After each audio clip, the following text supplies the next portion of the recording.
যদিও আজি আমি আপোনাসৱৰ সন্মুখত ব্যাখ্যাৰ বাবে বা ভাগৱতৰ আলোচনা বুলি নকওঁ কিয় আহি উপস্থিত হোৱা গৈছে ন, তাৰ প্ৰাক মুহূৰ্তত আমি এই কথাটো সদায় স্বীকাৰ কৰি আহিছোঁ আৰু আজিও স্বীকাৰ কৰিব লাগিব যে আমাৰ কথাখিনি ব্যাখ্যা বা আলোচনা বুলিব আমি নোৱাৰোঁ। কাৰণ শ্ৰীমদ ভাগৱতৰ ব্যাখ্যা ইতিমধ্যে সম্পূৰ্ণ হৈ আছে। আগতে 4টি শ্লোকত আছিল, এতিয়া 12 স্কন্ধ 335টি অধ্যায় 18,000 শ্লোক। শুকদেৱৰ পৰৱৰ্তী আচাৰ্যসকলে সেইবাবে এটা নতুন কথা সংযোগ কৰা নাই। আমি যি কৰিছোঁ নিজৰ সম্যক দৃষ্টি আৰু ধ্যান ধাৰণে কৰা এক আলোচনাহে, যাৰ আধাৰত আমি একে পথৰ যাত্ৰী, নহয় জানো? ইয়াত কোনো জনা নজনা জ্ঞানী অজ্ঞানীৰ কথা নাহে যেতিয়া আমি নামঘৰত উপবিষ্ট হওঁ। কাৰণ ইয়াত মাত্ৰ মই যিটো চৰিত্ৰ ৰূপায়ণ কৰিছোঁ এতিয়া বক্তা আৰু সন্মুখত বহি থকাসকল হৈছে শ্ৰোতা। কিন্তু এইটো নহয় যে শ্ৰোতাতকৈ বক্তা বেছি অভিজ্ঞ। ভাৰতীয় সংস্কৃতিৰ এইটোৱেই মহানতা যে বক্তাতকৈ শ্ৰোতা বেছি অভিজ্ঞ হ'ব লাগে। ভাগৱতৰ আৰম্ভণিটো কোৱা হৈছে ন, 28 সহস্ৰ ঋষি বেদত প্ৰধান। 28,000 ঋষি কিতাপ পত্ৰ নপঢ়া একো নজনা ব্যক্তি নাছিল। 4 বেদ 14 শাস্ত্ৰৰ জ্ঞাতা, নহয়নে? শ্ৰোতা যেতিয়া অভিজ্ঞ হয় তেতিয়াহ'লে বক্তাজনো মৰ্যাদাত থাকে। নহ'লে বক্তাই মিছা কথাও ঢেৰ কিবা কিবি কৰি দিব পাৰে ন, কেতিয়াবা হৈ যায় আমাৰ অৰ্থ বিচাৰিবলৈ যাওঁতে যাওঁতে অনৰ্থ হৈ যায়।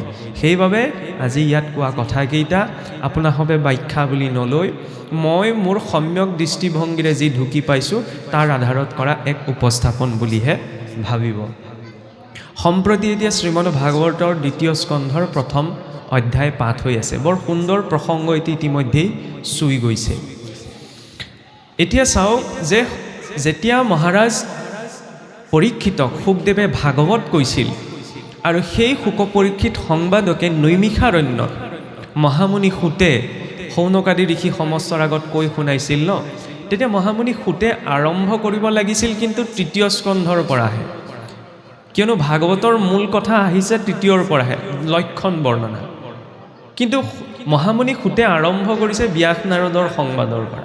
1ম আৰু 2য় স্কন্ধক আপোনালোকে জানে যে ভাগৱতৰ আৰম্ভণি অংশ, তাত এটি ক্ৰম আছে। ইতিমধ্যে লক্ষণৰ ওপৰত আমাৰ পূৰ্বৰ ব্যাখ্যাকাৰজনে আপোনালোকৰ আগত কৈ গৈছে। 1ম স্কন্ধত সম্পূৰ্ণ 19টি অধ্যায় আছে। প্ৰথমতে ঋষিসকলৰ প্ৰশ্ন জিজ্ঞাসা, ব্যাস নাৰদৰ সংবাদ।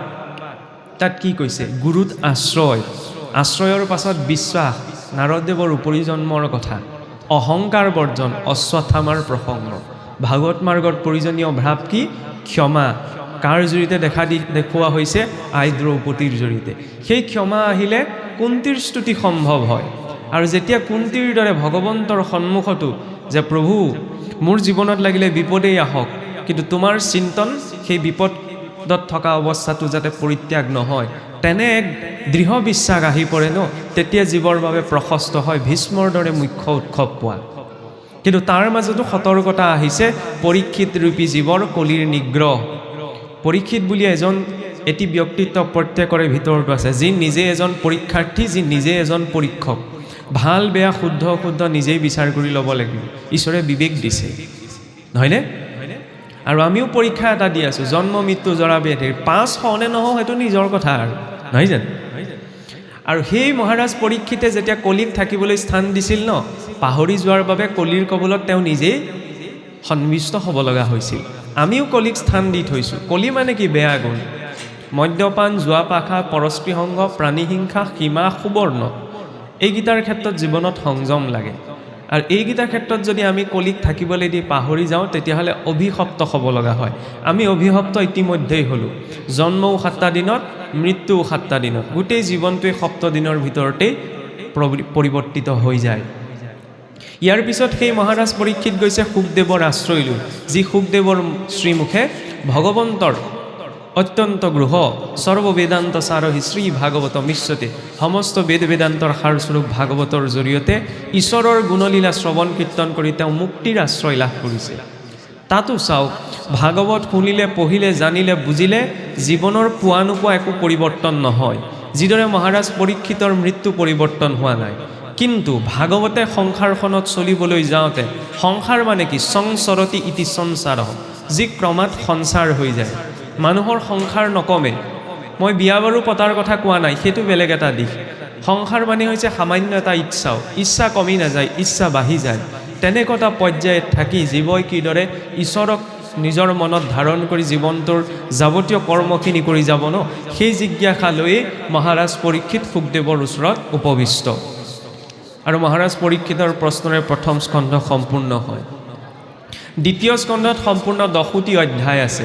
আৰম্ভণি হৈছে ভাগৱত মহাধৰ্ম কথন বিদুৰ মৈত্ৰেয় সংবাদ, য'ত মহৰ্ষি মৈত্ৰেয়ই মহাভক্ত বিদুৰৰ সন্মুখত শ্ৰীমদ ভাগৱতৰ ভক্তি জ্ঞানৰ বৰ্ণনা কৰিছে। এতিয়া পাঠে এটা কথা কৈ গৈছে যে ভাগৱতৰ মাৰ্গত 2টি পৰম্পৰা আছে, সম্প্ৰদায় আছে। এটি বোলে নাৰায়ণী সম্প্ৰদায়, এটি হৈছে অনন্ত সম্প্ৰদায়। নাৰায়ণী সম্প্ৰদায়ত শ্ৰীমদ ভাগৱতৰ আদিবক্তা হৈছে স্বয়ং ভগৱন্ত নাৰায়ণ, আৰু অনন্ত সম্প্ৰদায়ত ভাগৱতৰ বক্তা হৈছে ভগৱান অনন্ত। অনন্তদেৱৰ পৰা পাইছিল মহৰ্ষি, ক্ষমা কৰিব, চাৰিকুমাৰে, চাৰিসিদ্ধৰ পৰা প্ৰাপ্ত কৰিছিল মহৰ্ষি পৰাশৰে, পৰাশৰ পৰা মৈত্ৰেয়, মৈত্ৰেয়ৰ পৰা বিদুৰ। আৰু নাৰায়ণী সম্প্ৰদায়ত আদি নিৰঞ্জনৰ পৰা জগদ্দীশ মিশ্ৰৰ পৰা পুৰী ক্ষেত্ৰৰ পৰা আহি ভাগৱত মহাপুৰুষৰ হাতত পৰালৈকে। তেনেদৰে 2টি সম্প্ৰদায়ৰ কথা পোৱা যায়। সম্প্ৰদায়ৰ বৰ্ণনা কি হৈছে, সেইটো এটা ক্ৰনলজি।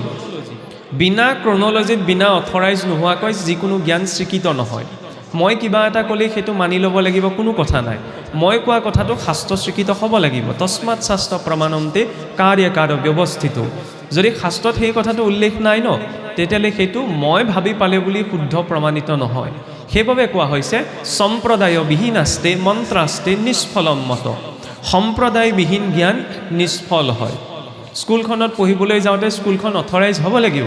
যদি আন অথৰাইজ এখন স্কুলৰ পৰা মই চাৰ্টিফিকেটখন পাওঁ, তেতিয়াহ'লে সেই চাৰ্টিফিকেটখনৰ মূল্য নাথাকিবও পাৰে ন। সেইবাবে অথৰাইজ হোৱাটো প্ৰয়োজন। এটি পৰম্পৰা সাপেক্ষে আমি ঈশ্বৰৰ কাষ চাপিব পাৰোঁ। ইয়াৰ পাছতেই বিদুৰ মৈত্ৰেয় সংবাদত আহে ব্ৰহ্মাৰ দ্বাৰা নাৰদদেৱৰ সন্মুখত ঈশ্বৰৰ লীলা বৰ্ণন, য'ত ভগৱন্তৰ 6 প্ৰকাৰৰ অৱতাৰৰ কথা আলোচনা হৈছে। অংশ অৱতাৰ, অংশাংশ অৱতাৰ, কলা অৱতাৰ, আৱেশ অৱতাৰ, পূৰ্ণ অৱতাৰ আৰু পৰিপূৰ্ণ অৱতাৰ।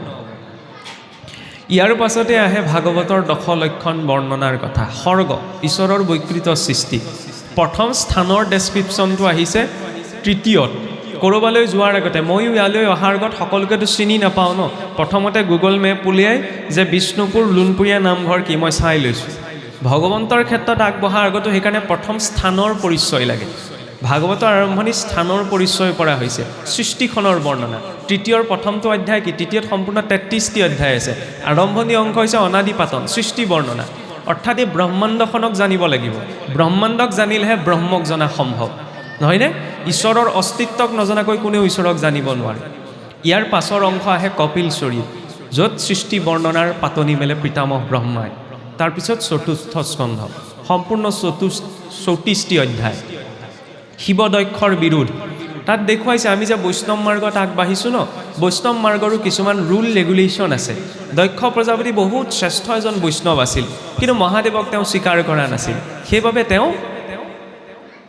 এটা বিৰূপ পৰিস্থিতিৰ সন্মুখীন হ'ব লগা হৈছিল। সেই কথা আপোনালোক সকলোৱে জানে যে আমি বিষ্ণুৰ ভক্তি কৰিম, কিন্তু শ্ৰী বিষ্ণুৰ ভক্তি কৰিবলৈ যাওঁতেও শ্ৰী বিষ্ণুৰ যিখিনি প্ৰিয়, সেই প্ৰিয় বস্তুখিনিও আমি ভাল পাব লাগিব।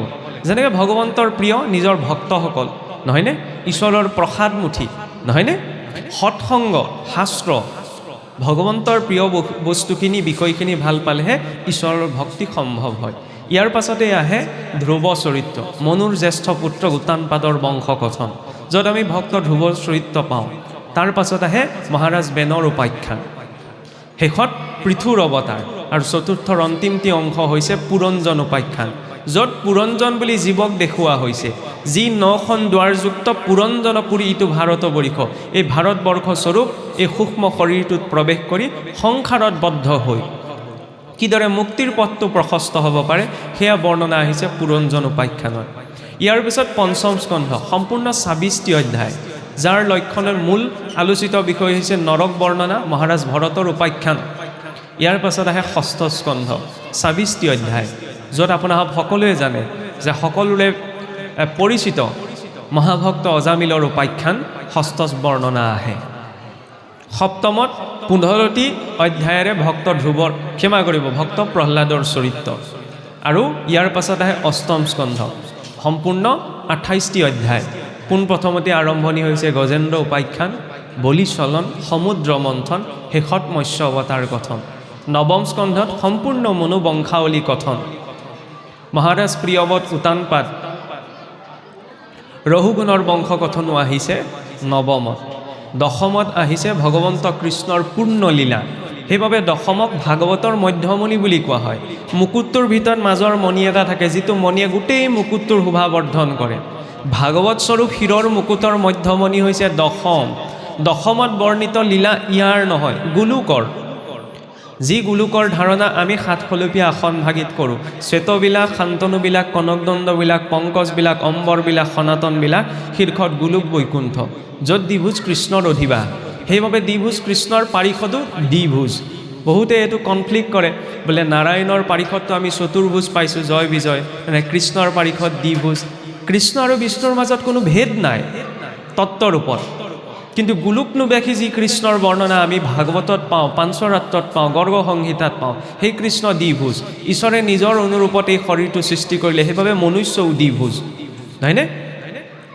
ঈশ্বৰৰ সেই শৰীৰটোৰ ওপৰত মনুষ্য লোকৰ প্ৰভাৱ নাই কিন্তু সেই কৃষ্ণৰে যিটো ঐশ্বৰ্যপূৰ্ণ স্বৰূপ সেয়া হৈছে চতুৰ্ভুজ নাৰায়ণ শ্ৰী বিষ্ণু নাৰায়ণ হৰি গোবিন্দ আমি যিয়েই নবোলো কিয় তেওঁৰ মাজত কোনো ভেদ নাই দশমত 90টি অধ্যায় শ্ৰীমদ ভাগৱত আটাইতকৈ দীঘলীয়া স্কন্ধ বৰ সুন্দৰ এটি ক্ৰম আছে প্ৰথমৰ পৰা চতুৰ্থলৈকে আহিছে ভগৱন্তৰ অৱতাৰৰ প্ৰসংগ চতুৰ্থৰ পৰা 39 নং অধ্যায়লৈকে ভগৱন্তৰ প্ৰথম লীলা যাক কোৱা হয় শিশু লীলা 40 সংখ্যকত অক্ৰূৰৰ স্তুতি ইয়াৰ পিছত 41ৰ পৰা 53লৈকে ভগৱন্তৰ ব্ৰজলীলা আৰু 53ৰ পৰা 90লৈকে ভগৱন্তৰ শেষ পৰ্যায়ৰ লীলা দ্বাৰকা লীলা একাদশত সম্পূৰ্ণ পুনৰ 33টি অধ্যায় নিমি নৱসিদ্ধ সংবাদেৰে আৰম্ভ হৈছে আৰু কৃষ্ণৰ বৈকুণ্ঠ প্ৰয়াণৰ প্ৰসংগৰে একাদশ সম্পূৰ্ণ হৈছে দ্বাদশত মাত্ৰ 13টি লক্ষণ কলিৰ যুগ ধৰ্ম কথন কলিৰ ধৰ্ম ব্যৱস্থা মাৰ্কণ্ডেয়ৰ ঈশ্বৰ ভক্তি প্ৰাপ্তি পৰীক্ষিতৰ ব্ৰহ্মোপদেশ সহিত 12 স্কন্ধ ভাগৱত সম্পন্ন হৈছে এইটো এটা ক্ৰম এতিয়া চাওক পূৰ্বৰ ব্যাখ্যাকাৰজনে বৰ সুন্দৰ দুটামান প্ৰসংগ কৈ আছিল মই তাৰ আলমতে আগবাঢ়িব বিচাৰিছোঁ কাৰণ জ্যেষ্ঠজনক ধৰিয়েই কনিষ্ঠজন আগবাঢ়ি যায় মই চাৰিওফালৰ পৰা কনিষ্ঠ বয়সৰ ফালৰ পৰাও চেহেৰা চাইও বুজিব পাৰিছে আৰু জ্ঞানৰ ফালৰ পৰাও গতিকে মই তেখেতৰ কথা আঁত ধৰিয়েই পৰৱৰ্তী অকণমান এটা প্ৰসংগ আগবাঢ়িব বিচাৰিছোঁ মনত পৰিছেনে তেখেতে কিবা এটা প্ৰসংগত ত্যাগৰ কথা কৈছিল যে পুত্ৰয়ো পিতৃ মাতৃৰ বাবে ত্যাগ কৰিব লাগে পিতৃ মাতৃও পুত্ৰৰ বাবে ত্যাগ কৰিব লাগে নহয়নে শিষ্যয়ো গুৰুৰ বাবে ত্যাগ কৰিব লাগে গুৰুও শিষ্যৰ বাবে ত্যাগ কৰিব লাগে সমাজৰ বাবে ত্যাগ কৰিব লাগে ৰাষ্ট্ৰৰ বাবে ত্যাগ কৰিব লাগে যিদৰে খোৱা বোৱা এইটো এটা জীৱনৰ এটা এছেঞ্চিয়েল বস্তু নহয়নে ত্যাগটো এটা বৰ এছেঞ্চিয়েল বস্তু বিনা ত্যাগত একো সম্ভৱ নহয় শাস্ত্ৰত বৰ সুন্দৰ উল্লেখ এটি আছে বোলে নাস্তি সত্য সমং তপ সত্যৰ সমান বোলে তপ নাই সত্য আকৌ দুটা থাকে এটা আপেক্ষিক সত্য এটা হৈছে পৰম সত্য সংসাৰত চলিত যিবিলাক কথা ন সেইবিলাক আপেক্ষিক সত্য যেনেকৈ চাওক সৰু কথা এটা আজি আপোনাসৱৰ গাঁৱৰ বা সমাজত থকা কিবা এটা নিয়ম আপোনালোকৰ বাবে সত্য আমাৰ তাত সেইটো অসত্যও হ'ব পাৰে তেনেকুৱা থাকেতো সব সমাজৰে নীতি নিয়মবিলাক নিমিলে বা আমাৰ তাত সত্য বুলি ভাবি থকা কথা এটা আজি আপোনাসৱৰ সমাজত সেইটো নহ'বও পাৰে সেইবিলাক হৈছে আপেক্ষিক সত্য লোকাচাৰত যিবিলাক পৰম্পৰা নিৰ্মিত হয় ন আপেক্ষিক সত্যৰ ওপৰত বিজ্ঞানতো আপেক্ষিক সত্য আছে এইটো নহয় যে সমাজতহে আছে বিজ্ঞানেও আগতে পোনপ্ৰথমতে সময় ধ্ৰুৱ বুলি ভাবিছিল পদাৰ্থৰ একেবাৰে সৰু অৱস্থা পৰমাণু বুলি ভাবিছিল কিন্তু বিজ্ঞান বিকাশ হোৱাৰ লগে লগে কৈ দিলে বোলে পৰমাণু নহয় তাৰ ভিতৰতো সূক্ষ্ম ইলেক্ট্ৰন প্ৰটন থাকে তাৰ ভিতৰতো থাকে কোৱাৰ নহয়নে আপেক্ষিক সত্যটো পৰিৱৰ্তন হয় আৰু পৰম সত্য এতিয়াই আছে যাক আমি ভগৱান বুলি কওঁ নহয়নে ভগৱান মানে কিনো বাঁহী বজাই থকা শংখ চক্ৰ গদা পদ্ম ওপৰত বহি থকা কোনোবা এজন ভগৱন্ত ইয়াত নাই ওপৰত নাই আমি ভগৱানলৈ চাবলৈ হ'লে কেনি কওঁ বোলে ভগৱানে ওপৰৰ পৰা চব চাই আছে এইটো ভুল দিশ দেখুৱাওঁ ভগৱান এইটো দিশত নাই ভগৱন্ত কোনটো দিশত আছে? এইটো দিশত আছে। এইটো কি দিশ? পূব দিশ, নহয়নে? আমি এনে সাধাৰণ স্তৰত কি বুলি কওঁ? বোলে সূৰ্য পূব ফালৰ পৰা উদয় হয়, সেইবাবে আমি পূব দিশত ভগৱানক চিন্তা কৰোঁ। সেইটো প্ৰাথমিক স্তৰৰ কথা। মহাকাশত পূব দিশটো হৈছে ঊৰ্ধ্ব দিশ। কেনেকৈ? আকাশখন ঊৰ্ধ্ব দিশ নহয়। টিভিত হ'লেও দেখিছেনে? সূৰ্যটো স্থিৰে আছে, সূৰ্যৰ চাৰিওফালে পৃথিৱীখন ঘূৰি থাকে। সকলোৱে জানে পৃথিৱীৰ উত্তৰ মেৰুটো মানুহ থাকে, দক্ষিণ মেৰুটো মানুহ থাকে। মানুহবিলাকে কাষৰীয়া অঞ্চলত থাকে, নহয়নে? পৃথিৱীৰ ছাইডটোত। এতিয়া ছাইডটোত যেতিয়া বেকাকৈ আমি আঙুলিটো টোৱাওঁ, তেতিয়াহ'লে এই আকাশখন মহাকাশত ঊৰ্ধ্ব দিশ নহয়, পূব দিশটো ঊৰ্ধ্ব দিশ হৈ পৰে। সেইবাবে পূব দিশত উপাসনা। আৰু গতিটো মণিকূট ভাগো চাবচোন, উত্তৰা দক্ষিণাকৈ বনায়। পাথৰ আসন ভাগো উত্তৰ মুখলৈ মুখ কৰি থাকে। ভাগৱতত সকলো ভক্ত উত্তৰ দিশলৈ গৈছে। মই দেখি বিদুৰো উত্তৰ দিশলৈ গৈছে। পৰীক্ষিতো গংগাৰ তীৰত বহি উত্তৰ মুখলৈ মুখ কৰি বহি আছে। ভকতৰ উত্তৰ দিশত এনেকুৱা কি আছে? উত্তৰায়ণ গতি লাগে। পিতামহ ভীষ্ম দক্ষিণায়ন কালত হৰসজ্জাত পৰিছিল ন? ইমান কষ্ট হৈ কিহলৈ বাট চাই আছিল? যে উত্তৰায়ণ বেলা উপস্থিত হওক, তেতিয়া মই সহজে ঊৰ্ধ্বদৈহিক যাত্ৰা কৰিব পাৰিম। উত্তৰক উন্নত যেবে জীৱ উত্তপূৰ্ণ ভক্তি কৰিবাক লাগি যায় তাৰ মন। এতেকে ভক্তৰ গতি উত্তৰৰ কোলে জানি যিটো ভকত শুৱে সিটো নয়। আমাক লাগে উত্তৰায়ণ গতি। উপনিষদতো কোৱা হৈছে উত্তিষ্ঠত জাগ্ৰত প্ৰাপ্য বৰাণ নিবোধত, যে উঠা জাগ্ৰত হোৱা আৰু সেই উত্তৰ কুলৰ শ্ৰেষ্ঠ গতি প্ৰাপ্ত কৰা। এতিয়া চাওক যে নাস্তি সত্য সমং তপ। সুন্দৰ কথা, বোলে সত্যৰ সমান তপ নাই, হয় নহয়? নাস্তি ৰাগ সমম দুখম, বোলে ৰাগৰ সমান দুখ নাই, খঙৰ সমান দুখ নাই, হয়নে? খঙত সেইকাৰণে সিদ্ধান্ত, আবেগত কাৰোবাক কথা, আৰু সুখতো কেতিয়াবা কাৰোবাক গালি দিয়া যায়, আকৌ দুখতে গালি নিদিয়ে। এই তিনিওটা কাম কৰিব নালাগে, তেতিয়াহ'লে ইমবেলেঞ্চ হৈ যায়। ইয়াৰ পাছত কি ক'লে? নাস্তি জ্ঞান সমম চক্ষু, জ্ঞানৰ সমান বোলে চক্ষু নাই। ইমানখিনিলৈকে বুজিব পাৰি। চতুৰ্থতে যিটো কথা ক'লে সেইটো হজম কৰিব নোৱাৰি। কি বুলি ক'লে? নাস্তি ত্যাগ সমম সুখম, বোলে ত্যাগৰ সমান সুখ নাই, হয়নে? আৰু ত্যাগ কৰিব লাগিব। অকণমান কিবা এটা পাবলৈ হ'লে অকণমান কিবা এটা এৰিব লাগে। তাতকৈ বেছি কিবা এটা পাবলৈ হ'লে বেছি কিবা এটা এৰিব লাগিব। সকলো পাবলৈ হ'লে সকলো এৰিব লাগিব। এইটো ভাগৱতৰ সিদ্ধান্ত। সকলো পাবলৈ সকলো এৰা মানে এইটো নহয় যে মই ঘৰ দুৱাৰ সকলো ত্যাগ কৰিলোঁ, ত্যাগ কৰি মই ক'ৰবালৈ গুচি গ'লোঁ, এইটো কথা কোৱা হোৱা নাই। মনৰ পৰা, আৰে মনৰ পৰা আমাৰ চাওক, ত্যাগ কেতিয়া সম্ভৱ? যেতিয়া সত্যটো দেখা যায়। সত্যটো নেদেখালৈকে আৰু বুজি থাকক, আপুনি আৰু শাস্ত্ৰ পঢ়ক, মই আৰু শাস্ত্ৰ ব্যাখ্যা কৰোঁ, লাভ নাই, ত্যাগ সম্ভৱ নহয়। আপুনি ভাবে নি কাৰোবাৰ উপদেশত ত্যাগ হয় বুলি? যদি সেইটো ভাবি আছোঁ ন, ভুল ধাৰণা। অন্ধ ব্যক্তি এজনলৈ চাব। অন্ধ ব্যক্তিজনে যিজনে চকুৰে নেদেখে, তেওঁক ৰাস্তাটো কিহে দেখুৱাই বাৰু? হাতত লাখুটি এডাল থাকে ন, হয়নে নহয়? ৰাতি শুই থাকোঁতে ঘৰৰ পুত্ৰ ভাৰ্যাই উঠি দেখুৱাব নোৱাৰে, কিন্তু বাহিৰলৈ যাব লগা হ'লে এই লাখুটিডালেই পথটো দেখুৱায়। সেই অন্ধ ব্যক্তিজনে যিদিনা দেখিবলৈ আৰম্ভ কৰিব পৃথিৱীখনক, চকুৰে দেখিব পাৰিব, প্ৰথম ত্যাগ কাক কৰিব বাৰু? প্ৰথম এৰিব কাক বাৰু? লাখুটিডালক। ভাবি চাওকচোন, আজি অতদিনে যিডাল লাখুটিয়ে তেওঁক পৰাৰ পৰা বচাই থাকিলে, যিডালে পথ দেখুৱালে, আজি যেতিয়া হঠাৎ তেওঁ চকুৰে দেখিব পৰা হৈ গ'ল, প্ৰথম ত্যাগ কাক কৰিলে? লাখুটিডালক ন? কাৰণ বাস্তৱিকতা দেখি গ'ল। ত্যাগ তেনেকৈ হয়। কোনোবাই কৈ থাকিলে ত্যাগ নহয়, কোনোবাই কৈ থাকিলেতো ত্যাগো বন্ধন হৈ যায়। যেনেকৈ আমি অখোজ লাগিলে পটককৈ কেতিয়াবা কৰি এইকেইদিন আৰু অকণমান বুজিছানে, বংশত চোৱা এটা লাগিলে গোঁসাই ঘৰৰ পৰা আজৰি আৰু অকণমান চাকি তাকি দিব নালাগে, আজৰি, হয় নহয়? আমি সেইটোকো সুবিধা লওঁ। সেইটো কি? আৰে ভাৱটো থাকিব লাগিব ন ঈশ্বৰত। ঈশ্বৰক যে নৈবদ্যৰ ঠগিভাগ আগবঢ়াইছে, ঈশ্বৰে ইয়াৰ পৰা খাবলৈ আহিব নাহে বাৰু? কি বুলি ভাবে? ঈশ্বৰে প্ৰসাদ খায় নে বাৰু? ভকতে যে দিয়ে খায় ন? খায় নাখায়? সেইটোৱে মই এই প্ৰাথমিক কথাকেইটা কিয় আনিছোঁ, আমি যিবিলাক কৰি আছোঁ তাৰ আঁৰৰ কাৰণটো আমি সম্পূৰ্ণ স্পষ্টতাৰে জানিব লাগিব। কৃষ্ণক পূৰ্ণ বুলি কোৱা হৈছে ন? যি পূৰ্ণ তেওঁ সম্পূৰ্ণ দি দিলেও তাত মগুমাহ এটাও লৰচৰ নহয়। আমি অপূৰ্ণ, সেইকাৰণে এতিয়াহে প্ৰসাদ খাই দিলে কি হৈ যাব? চোৱা, নহয়নে? ভগৱানক দিয়া পাতখিলা চোৱা নহয়, কিন্তু আমাক দিয়া পাতখিলা চোৱা হৈ যায়। জীৱ অপূৰ্ণ, নহয়নে? প্ৰথম কথা। আৰু দ্বিতীয় কথা, ভগৱন্তক ভক্তই কি প্ৰদান কৰে? তেওঁ বাৰু আমাৰ ইয়াত আৰু অনন্ত কোটি ব্ৰহ্মাণ্ডৰ অধিকাৰীয়ে আপোনাৰ মোৰ প্ৰসাদৰ পাতৰ পৰাই বুটকেইটা, মগুকেইটা, নাৰিকলকণ, কলটো খাবলৈ আহিব নি? কিন্তু কিয় দিওঁ? সেইটো ভাৱ। ভগৱন্ত কিহত তুষ্ট হয়? ভাৱগ্ৰাহী জনাৰ্দন, তেওঁ ভাৱত তুষ্ট হয়, হয়নে? ভাৱৰ পৰীক্ষা এটা আছে আকৌ। এবাৰ নাৰদদেৱ মৰ্তলৈ আহিলে, দুজন ভক্তক লগ পালে, একদম ফাটাফাটি ভক্ত, ৰাতিপুৱাৰ পৰা গধূলিলৈকে একদম ঈশ্বৰ ঈশ্বৰ ঈশ্বৰ কৰিয়ে থাকে, হয় নহয়? ৰাতিপুৱাৰ পৰা গধূলিলৈ আকৌ ঈশ্বৰ ঈশ্বৰ কৰি থকাজনৰ পৰা বহুত অসুবিধা সমাজত। ৰাতিপুৱাৰ পৰা গধূলিলৈকে যদি কোনোবাই বকি আছে, তেতিয়াহ'লে আকৌ কোনো সুবিধা নাই, নহয়নে? তেতিয়া কোনো অসুবিধা নাই। বকিবলৈ চাওঁ, গোটেই দিনটো বকিব পাৰি। ঈশ্বৰৰ কথা আকৌ মিনিটত হ'লেও পটককৈ ওলাবলৈ টান হৈ যায়। ভক্তি সেইকাৰণে টান।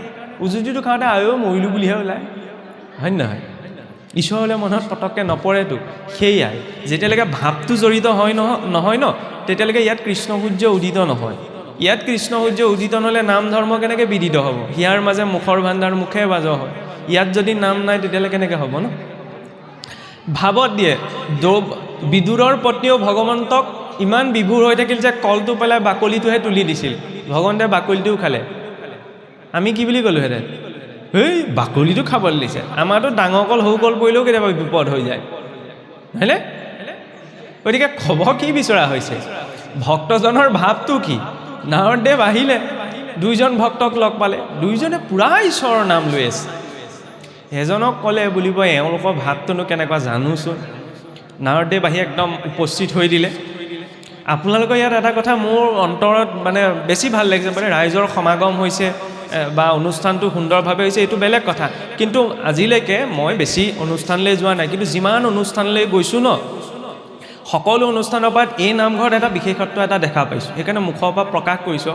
এই নাৰদদেৱৰ প্ৰতিমূৰ্তি এভাগ আছে। প্ৰতিমূৰ্তি থাকক, সাধাৰণতে মানে নাৰদদেৱকতো আমাৰ মানুহে টুটকীয়া বুলি কৈ দিয়ে, কিন্তু নহয়। সত্ৰীয়া সংস্কৃতিটো তিনিটি কাষ্ঠাই আছে: নাৰদী কাষ্ঠা, গৰুড কাষ্ঠা আৰু হনুমন্ত কাষ্ঠা। মূল কথা হ'ল কি, বৈষ্ণৱ পৰম্পৰা সেই তিনিজন মহাভক্তৰ পৰা আৰম্ভ হৈছে। কোনোবা এটি পৰম্পৰা নাৰদদেৱৰ পৰা, কোনোবা এটি পৰম্পৰা মহাভকত গৰুডৰ পৰা, আৰু কোনোবা এটি পৰম্পৰা ভক্ত হনুমন্তৰ পৰা। গতিকে তিনিওজনৰ প্ৰতিমূৰ্তি যে ইয়াত ৰাখিছে, ভাল লাগিছে, আৰু সেইটো মোৰ ভাৱহে। যাই হওক, এতিয়া চাওক, যেতিয়া নাৰদদেৱ আহিলে, লগ পাই পেলাই দুইজনে একদম হতভম্বা, বৈকুণ্ঠৰ পাৰিষদক লগ পাইছোঁ। কথা পাতোতে ঈশ্বৰৰ কথা ওলালে। ঈশ্বৰৰ কথা ওলাওঁতে তেতিয়া ইজনে প্ৰথমজনে সুধিছে, বোলে ভগৱানে কি কৰি আছেনো? মন যায় নহয়, ভগৱানেনো বৈকুণ্ঠত কি কৰি থাকে? আমি বাৰু তেওঁৰ কথাকে গাই মেলি চলি আছোঁ। তেওঁ কাৰ কথা কৈ চলি আছে, হয় নহয়? আমি আকৌ তেওঁৰ কথা কৈহে চলি আছোঁ, হয় নহয়? কাৰণ তেওঁ নিদিলে উশাহ নিশাহটোও ল'ব নোৱাৰি নহয়। এইটো আকৌ ডাঙৰ কথা, নহয়নে? তেওঁ যদি ছুইচটো অফ কৰি দিয়ে ন, কথা মুখ মেলাতে থাকিব, সকলো শেষ। এতিয়া ইয়াৰ পাছত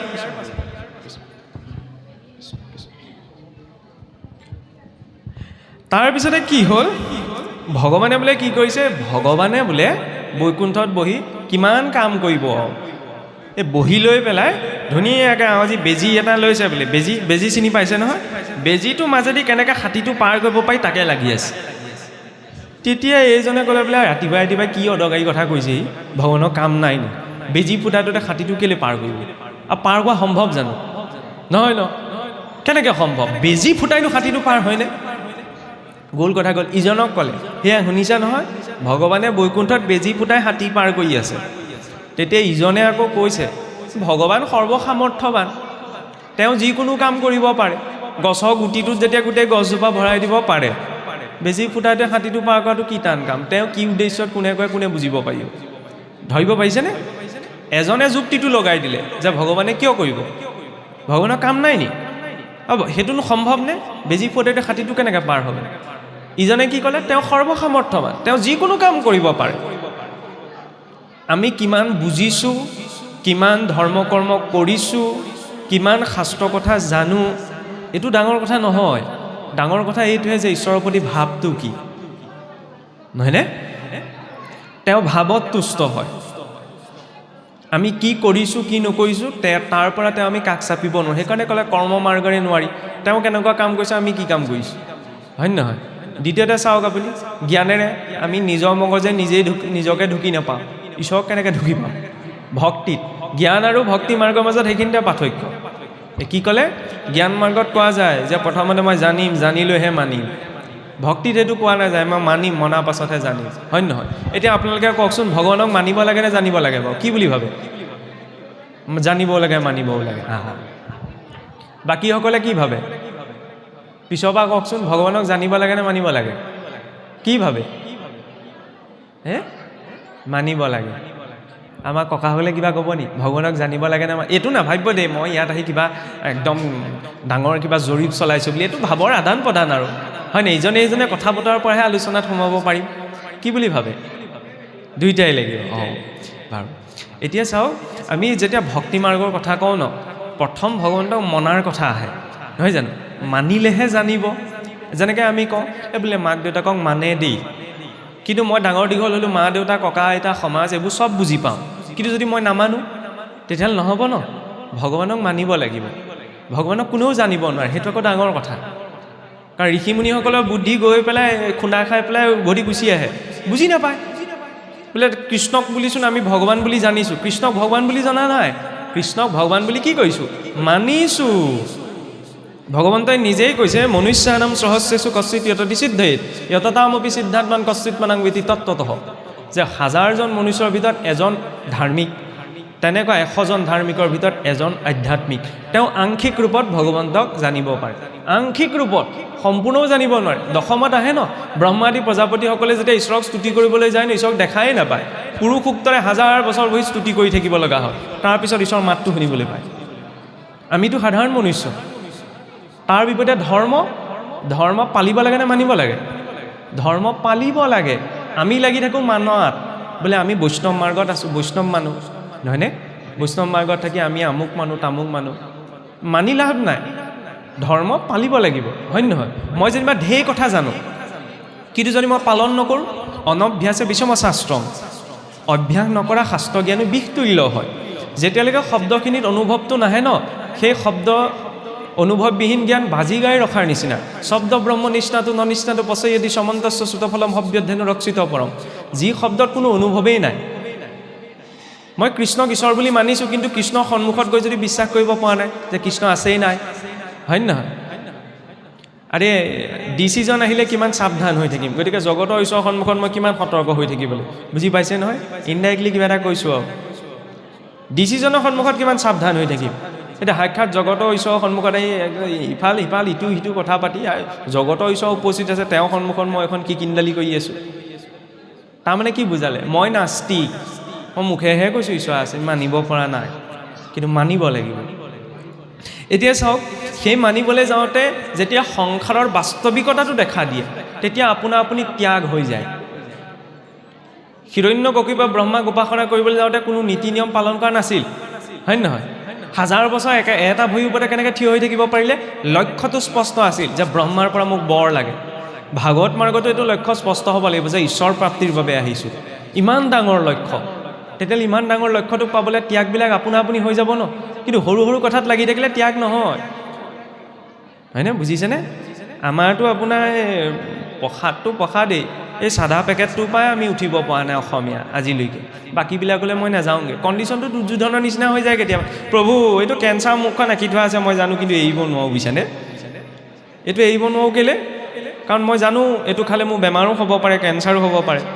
এইটো কি দুৰ্যোধনৰ স্থিতি? দুৰ্যোধনে ধৰ্ম কি জানিছিল ন, এৰিব নোৱাৰিলে। লক্ষ্যটো সৰু, মই ভগৱানক নালাগে ন, মোৰ ৰাজ্যহে লাগে, হয় নহয়? ঠিক তেনেদৰে সংসাৰখনক লাগু বুলি ক'লে সেইবিলাক ঠিকেই আছে, কিন্তু ঈশ্বৰক লাগু বুলি ক'লে লক্ষ্যটো ডাঙৰ হ'ব লাগিব। আৰু ঈশ্বৰক নোপোৱালৈকে কোনেও শান্তি নাপায়। আৰু এই 4 বেদ 14 শাস্ত্ৰৰ জ্ঞাতা স্বয়ং ব্যাসদেৱে মনৰ শান্তি বিচাৰি পোৱা নাই। ইমানখিনি জানি বুজি আমি সংসাৰখনত সৰু কিবা এটা গোটাই লৈ পেলাই কেনেকৈ শান্তি পাম? নাপাওঁ ন। দুটা আছে, ভৌতিক আধ্যাত্মিক।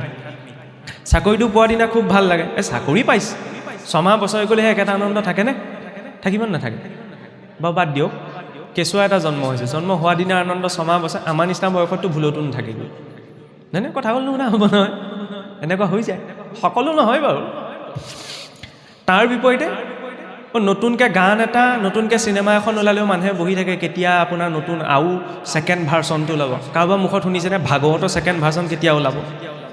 1000 বছৰৰ পৰা একেভাগ ভাগৱতেই পঢ়ি আহিছে, নতুনকৈ ঘোষা এভাগ ওলোৱাহেঁতেন, কোনোবা নামতি মুখত শুনিছেনে একেখিনি ঘোষাকৈ কিমান গাম আৰু, নতুনকৈ কোনোবাই ঘোষা এভাগ ওলোৱাহেঁতেন। কৃষ্ণ পূৰ্ণ ন, সেইকাৰণে কৃষ্ণৰ গুণ লীলা নাম ধাম ৰূপ সকলো পূৰ্ণ। যিমানে ভাৱটো জড়িত হ'ব সিমানে গভীৰতা বাঢ়ি গৈ থাকিব। প্ৰয়োজন মাত্ৰ আমাৰ ভাৱটো দিয়া। বিনা ভাৱত আৰে ভাৱেন লগতে জ্ঞানম ভাৱেন লভ্যতে দেৱ দৰ্শনম। বিনা ভাৱত একো প্ৰাপ্তি নহয়। এতিয়া ত্যাগৰ কথা ক'বলৈ যাওঁতে তেখেতে বৰ সুন্দৰ, বিষ্ণু বৈষ্ণৱৰ মাজত কোনো ভেদ নাই, নহয়নে? ভাগৱততো আমি ক'বলৈ ভগৱানৰ কথা আছে, কিন্তু ভগৱানৰ কথাতকৈ ভকতৰ কথা বেছি আছে, হয়নে? প্ৰথম স্কন্ধৰ পৰা আপুনি দ্বাদশলৈকে চাওকচোন। সেইকাৰণে লোকৰ কথা পাতিব লাগে। আমি যে কওঁ লোকৰ কথা পাতিব নাপায় বুলি, খুব পাতিব লাগে লোকৰ কথা। ন, মই চিৰিয়াছলি কৈছোঁ। ভাগৱততো লোকৰ কথা আছে, খালি লোক বুলি তাত ভকতসকলৰ কথা আছে, ভাল কথাখিনি আছে। আনৰ কথা নপতাকৈ কোন চলিব পাৰিব বাৰু আপুনিয়ে কওকচোন, নহয়নে? উঠি যোৱাৰ পিছত ময়ে কথা পাতিব লাগিব, ভাল গ'লে বেয়া গ'লে, নহয়নে? চব পাতিব লাগে, খালি ভালখিনি পাতিলে পাপ আৰু পুণ্য সৃষ্টিও নহয়, নষ্টও নহয়, ৰূপান্তৰ হয়। শক্তি সৃষ্টিও নহয়, নষ্টও নহয়, ইজন সিজনৰ পৰা ৰূপান্তৰ হয় ন। পাপ পুণ্যও তেনেকুৱা, আনৰ ভালখিনি পাতিলে ভালৰ প্ৰভাৱটো আহে। সেইকাৰণে ভাগৱতত যিমান পাৰি আনৰ কথা আছে। ভক্ত পৰীক্ষিতৰ কথা আছে, শুকদেৱৰ কথা আছে, সুতমুনিৰ কথা আছে, দ্ৰৌপদীৰ কথা আছে, কুন্তীৰ কথা আছে, অম্বৰীষৰ কথা আছে, প্ৰহ্লাদৰ কথা আছে, নিগৰজাৰ কথা আছে। আঙুলি মত শেষ, আঙুলি পাপ শেষ হৈ থাকিবগৈ। ইমান বিভিন্নজনৰ কথা আছে, কিন্তু কিয় আছে? সেই সকলোৰে ভক্তিৰ কেনেদৰে আচৰণ কৰিছিল সেইখিনি আলোচনা কৰা হৈছে। তাক পাতোতে পাতোতে কি হয়? তাৰ প্ৰভাৱটো জীৱনলৈ আহে। বেমাৰ নোহোৱা মানুহজনেও যেতিয়া মোৰ বেমাৰ হৈছে মানুহে আকৌ এইটোও ভয় কৰে। কোনোবাই যদি সুধে বোলে ভালে আছেনে? ভালে আছোঁ বুলি কৈ দিলে কিজানি হিংসা বাঢ়িব, সেইকাৰণে ভালে থাকিলেও কি বুলি ক'ব? বুজিছেনে ভাল নহয়, আমুক তামুক, এনেকৈও কয়। এইটো বেয়া মেণ্টেলিটি। প্ৰকৃতিলৈ যিটো মেছেজ পঠালোঁ ন, সেইটো মেছেজেই ৰিটাৰ্ণ হ'ব। মন বুলি ক'লে নিজৰ ভিতৰতো এটা আছে, এটা ব্ৰহ্মাণ্ডীয় মনো আছে। সুস্থ সবল মানুহজনৰ দিনটোত কৈছে মোৰ বেমাৰ হৈছে, দুদিন কৈ চাওকচোন, 3 নম্বৰ দিনা বেমাৰত পৰি যাব। যিটো কৈ আছোঁ ন, সৃষ্টিখনক সেইটোকে ৰিপ্লাই দিয়ে। সেইটোৱে অৱচেতন মনৰ শক্তি। সেইকাৰণে সদায় আৰু দুখতো পজিটিভকৈ ক'ব লাগে। ভাগৱতটো তাৰ আল্টিমেট লেভেলত আছে। পৰীক্ষিতে মৰিবলৈ অভিশাপ পালে, আমি হোৱাহেঁতেন কি বুলি ক'লোহেঁতেন? থকা যদিহে তেতিয়াই জীৱ গ'লহেঁতেন, 7 দিনলৈ নাথাকিলেহেঁতেন, হয়নে? পৰীক্ষিতে কি ক'লে? গৃহ অন্ধকূপত কৰিলোঁ মই পাপ, বোলে কৃষ্ণৰে প্ৰসাদত পাইলোঁ ঋষি হ'ব। এয়া প্ৰসাদ এতিয়া মই ল'ম, নহয়নে? কৃষ্ণই যেতিয়া মৰিবলৈ প্ৰসাদ দিব, সেয়া প্ৰসাদ ল'ম নে নলওঁ? নলওঁ ন। দৃষ্টিটো সেইকাৰণে কিয়? মৃত্যুটো চবেই মৰিব লাগিব, আৰু স্বয়ং ব্ৰহ্মাই শৰীৰ এৰিব লাগিব। মৃত্যুৰ আগজাননীয়ে জীৱনটোক ভয়লৈ ঠেলি নপঠায়। মৃত্যুৰ আগজাননীয়ে জীৱনটোক বহুত মিনিংফুল বনাই দিয়ে, বহুত মিনিংফুল। আৰু মই যেতিয়া গম পাম মোৰ এষাৰ কথা শেষ কথাও হ'ব পাৰে ন। ঈশ্বৰে নকৰিলেই হৈ যায়, কথা কওঁতে যাতে নমৰো, হয়নে? মৰিবও পাৰোঁতো, গেৰেণ্টি নাই নহয়। গেৰেণ্টি কিন্তু লোৱাত মানুহ একদম পক্কা। মোবাইলটোত আকৌ এবছৰ, 6 মাহ, এমাহৰ কাৰণে ৰিচাৰ্জ ভৰাওঁ, কিন্তু গেৰেণ্টিটো মই এইটোও ল'ব নোৱাৰোঁ যে এমাহৰলৈকে মই জীয়াই থাকিম নে নাথাকিম। ৰিচাৰ্জটোতো ভৰাইছোঁ ন, ঘৰ দুৱাৰ চব গোটাই লৈছোঁ। এই জড় বস্তুকেইটাতে যদি ইমান বিশ্বাস, তেওঁৰ প্ৰতিও বিশ্বাসটো লাগে ন। বোলে ভগৱানক আমি দেখা নাই নহয়, দেখাটো নিজৰ পিতৃ মাতৃকো নাই। কোনে দেখিছে? জন্ম হোৱাৰ পিছত বুদ্ধিটো লৈ অহা নাই নহয়। মাতৃহে জানে কাৰো বীৰ্য পুত্ৰ, মাতৃয়ে পৰিচয় কৰাই দিয়ে ন। বোলে দেউতা বুলি মাতা, মা বুলি মাতা। প্ৰথমেতো সিটো চিনি নাপায় মা কি বস্তু, দেউতা কি বস্তু। অকণমান জনা শুনাৰ পাছতহে সম্পৰ্কবিলাক চিনি পায়। শাস্ত্ৰকো জননী বুলি কোৱা হৈছে। শাস্ত্ৰস্বৰূপ জননীয়ে কি দেখুৱাইছে? বাপেকৰো বাপেক কোন, হয়নে? বাপেকক চিনি পালেই নহ'ব নহয়, বাপেকৰ বাপেককো চিনি পাব লাগিব। সেই বাপেকক কোনে বনালে, নহয়নে? এই সৃষ্টিখনক কোনে বনালে? তেওঁক জনাৰ পথটো, তেওঁক মনাৰ পথটো, তেওঁক বিশ্লেষণ কৰাৰ পথটো হৈছে ভাগৱতৰ। এতিয়া চাওক যে ভগৱন্তক জনাৰ ক্ষেত্ৰত ত্যাগৰ কথা ক'বলৈ যাওঁতে তাত প্ৰসংগ হৈছে ৰামচৰিত মানস। এতিয়া ধুনীয়া কথা, কালি ৰাম নৱমী আছিল। আমাৰ আকৌ কি হয়, 31 ডিচেম্বৰ কেতিয়া আহে চবৰে মনত থাকে, হয় নহয়? ঈদ কেতিয়া আহিব, বৰদিন কেতিয়া আহিব, নিজৰ উৎসৱ পাৰ্বণবিলাক কেতিয়া পাৰ হৈ যায় আমাৰ মানুহে গমেই নাপায়। কাৰণ আমাৰ অসমীয়া কেলেণ্ডাৰকেইখন আমি কাক চাবলৈ থৈ দিছোঁ জানেনে? যিসকলে চোৱা চিতা কৰে যে, আমি ভাবোঁ কি তিথি বাৰ নক্ষত্ৰ এইবোৰ চোৱা চিতা কৰা মানুহে চাব, আমাৰ কি দৰকাৰ? নামতি পাঠিকিয়ে চাব ডাক দিবলৈ, হয় নহয়? অসমীয়াই সেইটোৱে ভাবি থাকে। অসমীয়া কেলেণ্ডাৰখন চাব নজনা হৈ থাকিলে। আগতে তিথি বাৰ নক্ষত্ৰ চব চিনি পায় নহয়। এতিয়া আমাৰ নিচিনা কোনোবা এজনক কওঁ কৈছোঁ তিথিটোৰ কথা, কি তিথি এইবোৰ দৰকাৰী, বামুণ গোসাঁই বস্তু বুলি কৈ থৈ দিব, নহয়নে? নহয়। আৰে চাওক, খ্ৰীষ্ট ধৰ্মত যীশু খ্ৰীষ্টৰ জন্মক লৈও দুটা মত আছে, যদিও তেখেতৰ জন্ম বা আবিৰ্ভাৱ 2000 বছৰ আগতে হৈছিল। ইছলাম ধৰ্মত হজৰত পয়গম্বৰ মহম্মদৰ আগমনক লৈ শংকা আছে, দুটা মত আছে চিয়া সুন্নিৰ মাজত, স্পষ্টতা নাই। ভগৱান ৰামৰ আবিৰ্ভাৱ কেতিয়া হৈছিল? আজিৰ পৰা 8000 বছৰ আগতে। 8000 বছৰ আগতে যিজনৰ আবিৰ্ভাৱ হৈছিল ন, তেওঁৰ একজেক্ট ডেটলৈকে এইটো সংস্কৃতিত কনজাৰ্ভ কৰা আছে। তেতিয়াহ'লে আপুনি কেনেকৈ ক'ব পাৰিব কেৱল এই ভাগৱতৰ পৰম্পৰা সিদিনা আৰম্ভ বুলি? আৰে ভাগৱত ধৰ্ম প্ৰথম কোনে গ্ৰহণ কৰিছিল জানেনে? এইবিলাক কথা আমাৰ হিষ্ট্ৰীত নপঢ়ালে, বৰ বেয়া কাম কৰিলে। আমি ভাবোঁ কি ভাগৱত ধৰ্ম ইতিহাসত আটাইতকৈ যিটো পুৰণা প্ৰমাণ পোৱা যায়, প্ৰথম ভাগৱত ধৰ্ম গ্ৰহণ কৰা ব্যক্তিজন আধুনিক ইতিহাসত তেখেত কোনোবা হিন্দু মানুহ আছিল বুলি ভাবে নি? নহয়, আজিৰ পৰা প্ৰায় খ্ৰীষ্টপূৰ্ব, যীশু খ্ৰীষ্ট জন্ম হোৱাৰ বহু বছৰ আগতে, খ্ৰীষ্টপূৰ্ব 113ত শুংগ বংশৰ ৰজা বাগভট্টৰ দিনত গ্ৰীচৰ ৰজা এণ্টিয়ালকিডছৰ এম্বেচেডৰ, মানে আমি যে অন্য দেশলৈ ৰাষ্ট্ৰদূত পঠাই, হেলিঅ'ডৰাছ নামৰ এজন ব্যক্তি ভাৰতলৈ আহিছিল। তেওঁ বৰ্তমান অন্ধ্ৰপ্ৰদেশ কি মধ্যপ্ৰদেশ, মই পাহৰি গৈছোঁ, অন্ধ্ৰপ্ৰদেশ কি মধ্যপ্ৰদেশৰ বেচনগৰ বুলি এখন ঠাই আছে, তাত প্ৰথম ভাগৱত ধৰ্ম গ্ৰহণ কৰিছিল। তাত এটা গৰুৰ স্তম্ভ আজিও স্থাপন কৰা আছে, তেখেতেই স্থাপন কৰি যোৱা। আৰু যে আমি যে কওঁ ভাগৱত মানে গ্ৰন্থভাগ, মহাভাগৱত বুলি ভকতক কয় ন, তেওঁৰ নামৰ আগত সেই প্ৰথম মহাভাগৱত উপাধিটো ব্যৱহাৰ কৰিছিল ভগৱান বিষ্ণুত শৰণাপন্ন হ'ল। গতিকে ভাগৱত ধৰ্ম হৈ মানুহে কয় নহয় 1200 শতিকাত আৰম্ভ হৈছিল ভক্তি আন্দোলন।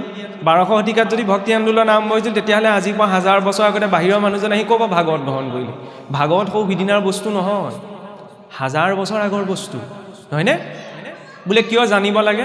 কোনোবাই এতিয়া ৰাম নৱমী পাতে নাপাতে সেইটো নিজৰ কথা, জানিব এইকাৰণ লাগে কাৰণ নিজৰ সমাজ সংস্কৃতি দিশখিনিৰ প্ৰতি যাতে শ্ৰদ্ধাটো সদায় থাকে, হয় নহয়? যে আমাৰ ইমান হিষ্ট্ৰী আছে।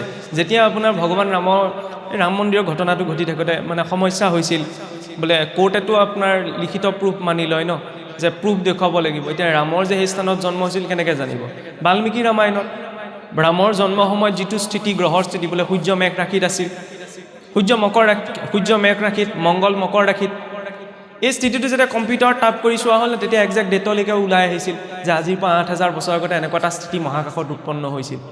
তেতিয়াহ'লে ভাবি চাওক, ঋষিমুনি বুলি ভাবি থাকিলে মানুহে দাড়ি দীঘল চুলি দীঘল কাম বন হোম তপ যজ্ঞ কৰি জীৱনটো পাৰ কৰিলে এনেকুৱা বুলি ভাবি থাকে। 8000 বছৰ আগতে ইমান সঠিক কেলকুলেশ্যন কেনেকৈ কৰিব পাৰিছিল? তেতিয়া দিনততো একো ইনষ্ট্ৰুমেণ্ট নাছিল। আমাৰ কেলকুলেটৰ হৈও কেলকুলেশ্যন মানুহে পাহৰি যায়, হয় নহয়? গণিতৰ যদি অকণমান চৰ্চা আছে, আগৰ মানুহৰ কথাটো বেলেগ। ক্লাছ 3-5তে পঢ়ি থকা কবিতা এটা আমাৰ ককা আইতাহঁতৰ মনত থাকে, কিন্তু আমাৰ নিচিনাটো কওক দেচোন ক্লাছ 5ত কি পঢ়িছিলে মনত নাথাকে, কাৰণ আগৰ সকলো শিক্ষাৰ এটা ভিত্তি আছিল। এতিয়া কি হ'ল, কবিতাও ছন্দ নিমিলে, ক'ৰ পৰা মনত থাকিব? চব এটা ছিকুৱেঞ্চত বন্ধা হৈছিল, যাতে কওঁতে সেইখিনি সদা মনত থাকি যায়। সেইবুলি নাভাবিব যে এতিয়া শিক্ষা ব্যৱস্থা মই কিবা নিন্দা কৰিবলৈ গৈছোঁ।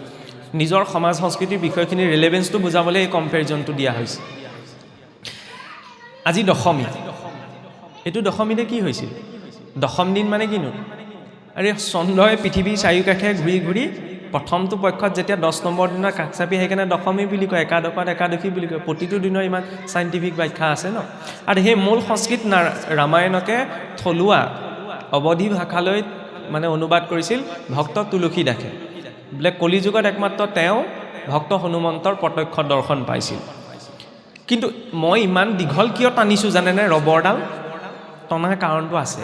টনাৰ কাৰণটো হৈছে কি, ভক্ত তুলসী দাস আগৰে পৰা ইমান ডাঙৰ ভক্ত নাছিল। ত্যাগৰ মহিমাত তেওঁত বুজাব পৰা যায়। বিয়া পতা মানুহ আছিল, তেওঁৰ পত্নীৰ নাম আছিল ৰত্নাৱলী। ইমান মানে পত্নীৰ প্ৰতি তেওঁ আৱেগ্ন, এই ইষ্ট মিত্ৰ কুটুম্ব ভাই ভগ্নী এইবিলাক কাৰো কথা নুশুনে, একদম প্ৰপন্ন বুলি যে কয়। আমি যে আবেদন লিখোঁতে লিখোঁ একান্ত ছাৰৰ বোলে একান্ত বাধ্য ছাত্ৰ। তুলসী দাস পূৰ্বতে প্ৰথম পৰ্যায়ত স্বামীৰ একান্ত বাধ্য পতি আছিল, কি পত্নীৰ একান্ত বাধ্য স্বামী। ইমান একান্ত বাধ্য ন, অকণমান যদি আইগৰাকীয়ে সাঁচি এটাও মাৰিবলৈ হয়, তেতিয়াহ'লে তুলসী দাসৰ ধাতু ওলাই আহি মুখ পাইছিল, কিজানি বেমাৰত পৰিব, মানে ইমান প্ৰেম আৰু, নহয়নে? সেইটোও লাগে। সেইটো কি হয় জানেনে? যেতিয়া বেছি সংসাৰী মানুহজনে বেছি ভক্তি কৰিব পাৰে। কেনেকৈ? খালি ডিৰেকশ্যনটো যদি সলাই দিয়া যায়। কাৰণ তেওঁ জীৱনৰ অন্য উদ্দেশ্য নাই, তেওঁ নিজৰ পত্নীকে সৰ্বস্ব বুলি ভাবি আছে, হয়নে? এদিন কি হ'ল, পত্নী মাকৰ ঘৰলৈ গ'ল।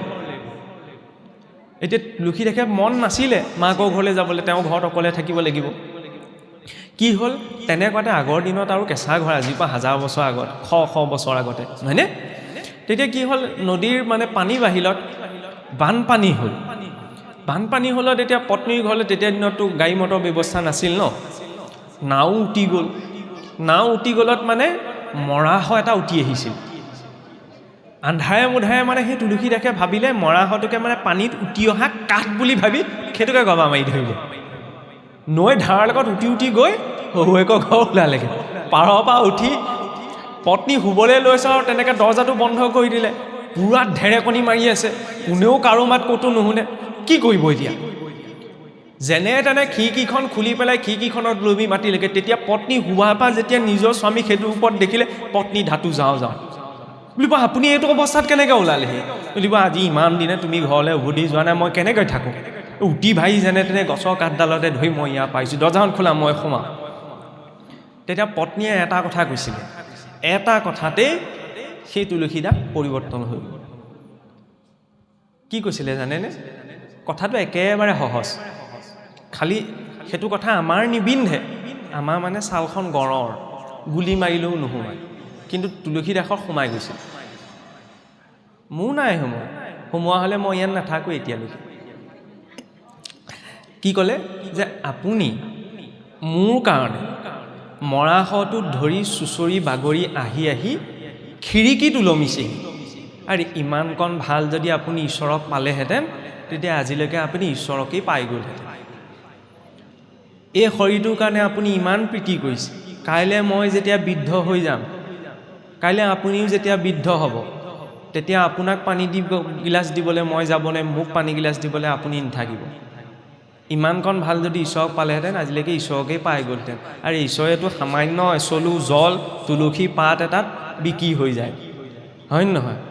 মানুহ আকৌ বিকি হ'বলৈ যাওঁতে বোলে মাটি বাৰী আছেনে নাই, ককাই ভাই কেনেকুৱা, চৰকাৰী চাকৰি আছেনে নাই, হয় নহয়? তাৰপিছতহে শুৱনি মিলে, তাৰপাছত লাগিলে নিমিলেগেই থাকক, হয়নে? এইখিনি মিলিব লাগিব, মানুহৰ অংক সেইটো। ঈশ্বৰেতো তাকো বিচৰা নাই।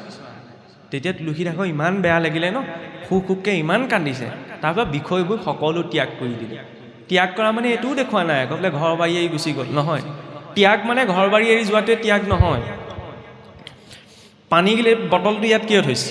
পিয়াহ লাগিলে মোৰ আকৌ বৰ সুযোগ পাওঁ, চবতে পানী বটলতে পানী ঘটি এটা থৈ দিয়ে নহয়, মই লগতে মিলাই পেলাই কৈ থৈ দিওঁ আৰু। পানী গিলে বটলটো কিয় থৈছে?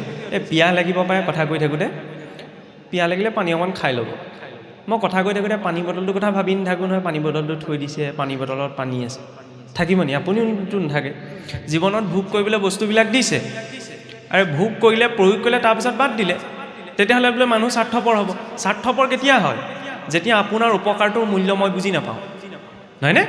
উপকাৰটোৰ মূল্য বুজিব লাগে, কিন্তু সেই উপকাৰটোৰ কথা ভাবে গোটেই দিনটো বহি থাকিবলৈ পোৱা নাই নহয়, হয় নহয়? নদ্যা য়াং পৰে পাৰে নৌকা য়াং কিং প্ৰয়োজনত, য'ত যিটো বস্তু প্ৰয়োগ কৰিব লাগে প্ৰয়োগ কৰিলে, তাৰপৰা মনৰ পৰা এৰি দিলে, হৈ গ'ল কাম। আমাৰ আকৌ কি হয়, মই গোটেই দিনটো ভাবি থাকিম পানী বটলটোৰ কথা। মই ইয়াত পানী বটলটো কৈছোঁ যেনিবা, আপুনিও নিজৰ বুজা মতে বস্তুকেইটা বহুৱাই ল'ব দেই। গোটেই দিনটো, গোটেই জীৱনটো ভাবি থাকোঁ, হয়নে? ভাবিব লাগে, চিন্তা কৰিব লাগে, কিন্তু চিতায়াছ বিন্দু মাত্ৰৰ বিশিষ্টতে চিতা দহতি জীৱনম, চিতা দহতি নিৰ্জীৱ, চিন্তা দহতি জীৱনম। চিতা আৰু চিন্তাৰ মাজত বিন্দু মাত্ৰ পাৰ্থক্য। চিতাই জীৱনটোক জ্বলায়, সজীৱটোক, নহয়নে? আৰু চিন্তাই গোটেই জীৱনটোক জ্বলায়। সেই চিন্তাৰ দিশটো অকণ ঈশ্বৰমুখীও কৰিব লাগে, তেতিয়া চিন্তাই ভাবি নলভ্যতে দেৱ দৰ্শনম, যে দেৱৰো দৰ্শন কৰাব পাৰে, যদি সেই উত্তম ভাৱটো মনলৈ গুচি আহে, নহয়নে? তাক কৰিবলৈ যাওঁতে তেওঁ তাত কৈ আছিলে বৰ ধুনীয়া, এই দৰৱ কেইটামানৰ নাম কৈছিলে। আমাৰ যেনেকৈ এল'পেথি দৰৱ আছে, হোমিঅ'পেথি, নহয়নে? আয়ুৰ্বেদিক। জীৱনটোও তেনেকুৱা, মানুহবিলাকো সেই তিনিওটা পৰ্যায়তে থাকে। কিছুমান এল'পেথি নিচিনা, হয় নহয়? কিছুমান হোমিঅ'পেথি নিচিনা, কিছুমান আয়ুৰ্বেদিক। ভগৱানৰ প্ৰতি ভাৱটো আকৌ এনেকুৱা। এল'পেথিত কি হয়, ইনজেকশ্যনটো দিয়াৰ লগে লগে বিষটো ভাল হৈ যাব, নহয়নে? কিন্তু ইনজেকশ্যনৰ ড'জটো কমাৰ লগে লগে আকৌ বিষটো ধৰিবলৈ আৰম্ভ কৰিব, হয় নহয়? সংসাৰত কিছুমান ভোগো তেনেকুৱা, লওঁতে মানে কিহে পায় আৰু, তাৰপিছত আকৌ বিষেটো ধৰে, নহয়নে? আৰু কিছুমান হোমিঅ'পেথিৰ নিচিনা, হোমিঅ'পেথিয়ে মানে খালেই কাম নকৰে, সময় লাগে। ভক্তি অকণমান হোমিঅ'পেথিৰ নিচিনা, চাকি গছ দিলেও বুলিয়ে মোৰ কামটো হৈ নাযায়, সময় লাগিব, হয়নে? সেইকণ ধৈৰ্য লাগিব। আৰু আয়ুৰ্বেদিক কি হয়, আয়ুৰ্বেদিক দৰৱটো খালে কাম কৰে নকৰে নাজানো, কিন্তু ছাইড ইফেক্টটো নিদিয়ে। ছাইড ইফেক্টটো এলোপেথিটো আছে, হয় নহয়? আৰু আপোনাৰ হোমিঅ'পেথিও ছাইড ইফেক্ট আছে, কিন্তু আয়ুৰ্বেদিক ঔষধৰ ছাইড ইফেক্ট নাই। খালে বেমাৰ ভাল হয় নহয় পিছ কথা, কিন্তু তোৰ শৰীৰত বেয়া প্ৰভাৱ নেপেলায়, হয়নে? সৎসংগ তেনেকুৱা। সৎসংগলৈ আহিছোঁ, কাম দিয়ে নিদিয়ে, আহিলোঁ গ'লোঁ, ভাল লাগিলে প্ৰসাদ খালোঁ, শুই থাকিলোঁ। পুণ্য তেতিয়া অনুভৱ হ'ব। মইতোতো আৰামত বহি আছোঁ, আপুনি এইখনৰ পৰা এতিয়া 2-3 ঘণ্টা বহি পেলাই এমুঠি খায়। আজি বাৰু এতিয়া সোনকালে এমুঠি নাখায়, ৰাতিলৈ ভাওনাও আছে নহয়। ভাওনা চাই গৈ পেলাই যদি বিচনাখন পৰিবগৈ, তেতিয়া ভাগৱত, পুণ্য, ভক্তি চব শুই থাকিব নে নাথাকে? আৰে মোৰে শুবগৈ। পাপ আৰু পুণ্য এইবিলাক মন ভাল লাগিবলৈ কোৱা কথা। পুণ্যটো লৈ গৈ ঘৰত কি কৰিবগৈ? বোলে সজাবলৈকে কামত আহিলে পুণ্য আমুকণ বোলে চকুচত বোলে সজাই থৈছিল, তেনেকৈ নহয়। পাপ আৰু পুণ্য সেইখিনিতো নিজৰ কৰ্মফলত আহে ন। এতিয়া চাওক, ভাগৱত ভক্তি মাৰ্গত এতিয়াতো সময়টো কম, মই মাজত এটি উপাখ্যান ক'ব বিচাৰিছোঁ। উপাখ্যানটো হৈছে আপোনাৰ সমুদ্ৰ মন্থন। সমুদ্ৰ মন্থনৰ কাহিনীটো সকলোৱে জানে ন। তাত সুন্দৰ দৰ্শন এটা আছে, ভাগৱতৰ গোটেই জীৱনটোৰ এটা পৰ্যায় বৰ্ণনা। সমুদ্ৰ মন্থন হোৱাৰ আগমুহূৰ্তত কি হৈছিল? যেতিয়া চাওক, এদিন স্বৰ্গত ইন্দ্ৰাদী দেৱতাসকলে অপেশ্বৰীসকলৰ নৃত্য উপভোগ কৰি মানে বহি আছিল। তাৰপিছত সেই ক্ৰিয়া শেষ হোৱাৰ পাছত মহাৰাজ ইন্দ্ৰ যেতিয়া স্বৰ্গৰ পৰা অন্য স্থানলৈ গমন কৰিছিল, গমন কৰোঁতে কি হ'ল, বাটতে ঋষি দুৰ্বাসাক লগ পালে, হয়নে? ঋষি দুৰ্বাসাক যেতিয়া লগ পালে, ঋষি দুৰ্বাসাই আশীৰ্বাদ ৰূপত ইন্দ্ৰক বোলে আই লক্ষ্মীয়ে দিয়া এডাল ৰুদ্ৰাক্ষৰ মালা ইন্দ্ৰক অৰ্পণা কৰিছিল। খোজকাঢ়ি গ'লে মানুহৰ ভাৱটো বেলেগ হয়, নহয়নে? আৰু ওখ গাড়ীখনত গ'লেও অকণমান ভাৱটো বেলেগ হয়, বুজি পাইছেই নহয়? ঋষি দুৰ্বাসা গৈছিল খোজকাঢ়ি, ইন্দ্ৰ গৈছে ঐৰাৱতৰ পিঠিত, হয় নে নহয়? বুজি পাইছে নহয়? অকণমান লেভেলটো বেলেগ হয় স্থানখনক লৈ। ইন্দ্ৰই যেতিয়া ভাবিলে মই স্বৰ্গৰ ৰজা, নহয়নে? গোটেই অপেশ্বৰীসকল, সেইটোৱে আকৌ আসক্তি যে ইয়াত আছে নাভাবিব, স্বৰ্গতো আছে। আৰু গোটেই বিশ্ব ব্ৰহ্মাণ্ডখনৰ যিমান সুন্দৰতা ন, চব যদি একেলগ কৰা যায়, তেতিয়াহ'লে স্বৰ্গৰ এগৰাকী অপেশ্বৰীৰ সুন্দৰতা হয়। তেনেকুৱা হাজাৰগৰাকী অপেশ্বৰীৰ অধিপতি কোন? স্বৰ্গাধিপতি মহাৰাজ ইন্দ্ৰ, নহয়নে? কিন্তু পৃথিৱীলৈ আহি কি হৈছিল? ঋষি গৌতমৰ পত্নী অহল্যাক দেখি বিমোহিত হৈ থাকিল। মানে কি ক'ব বিচৰা হৈছে? আসক্তি ইয়াতেই নাই, আসক্তি তাতো আছে, নহয়নে? প্ৰমোশ্যন নোপোৱাকৈ বোলে খেতিটো কৰি থকা মানুহজনৰে আশা আছে এইটো নহয়, প্ৰমোশ্যন পাই হাই ৰেংকিঙত থকাজনো আসক্তি আছে। তাতোতো ইন্দ্ৰৰো আছে, পিছটো নৰে যেতিয়ালৈকে ত্যাগ নহয়। তেতিয়া ইন্দ্ৰই ভাবিলে যে মই এই মালাডাল কি কৰিম, গছৰ গুটি মালা মই পিন্ধিম, মই সোণৰ অলংকাৰ ৰূপৰ অলংকাৰ পিন্ধি আছোঁ, ইয়াৰ মোক কি দৰকাৰ? ল'লে আৰু, দিছেতো নলওঁ বুলি ক'ব নোৱাৰে ন। ঐৰাৱতক দি দিলে। ঐৰাৱতৰ হাতী হয়, ষষ্ঠী বুদ্ধি, কি কৰিব? মালাডাল সোঁডালে ঘূৰাই পেলাই লাহেকৈ পেলাই গচকি দিলে। তেতিয়া ঋষি দুৰ্বাসাৰ খং উঠিলে, হয়নে? সেইবাবে চাওক, বস্তুটো লাগিলে সৰুৱেই হওক, জীৱনত একো কামেই নাহক, কিন্তু যেতিয়া শ্ৰেষ্ঠজনে গুৰুজনে কিবা এটা দিয়ে ন, তাক গ্ৰহণকৰ্তাজনে বহুত ভাৱেৰে গ্ৰহণ কৰিব লাগে, নহয়নে? মই মাজতে আৰু এটা কাহিনী কৈছোঁ দেই, ব্যক্তিগত জীৱনৰ অভিজ্ঞতা পৰা ইয়াতে সংযোগহে কৰিছোঁ।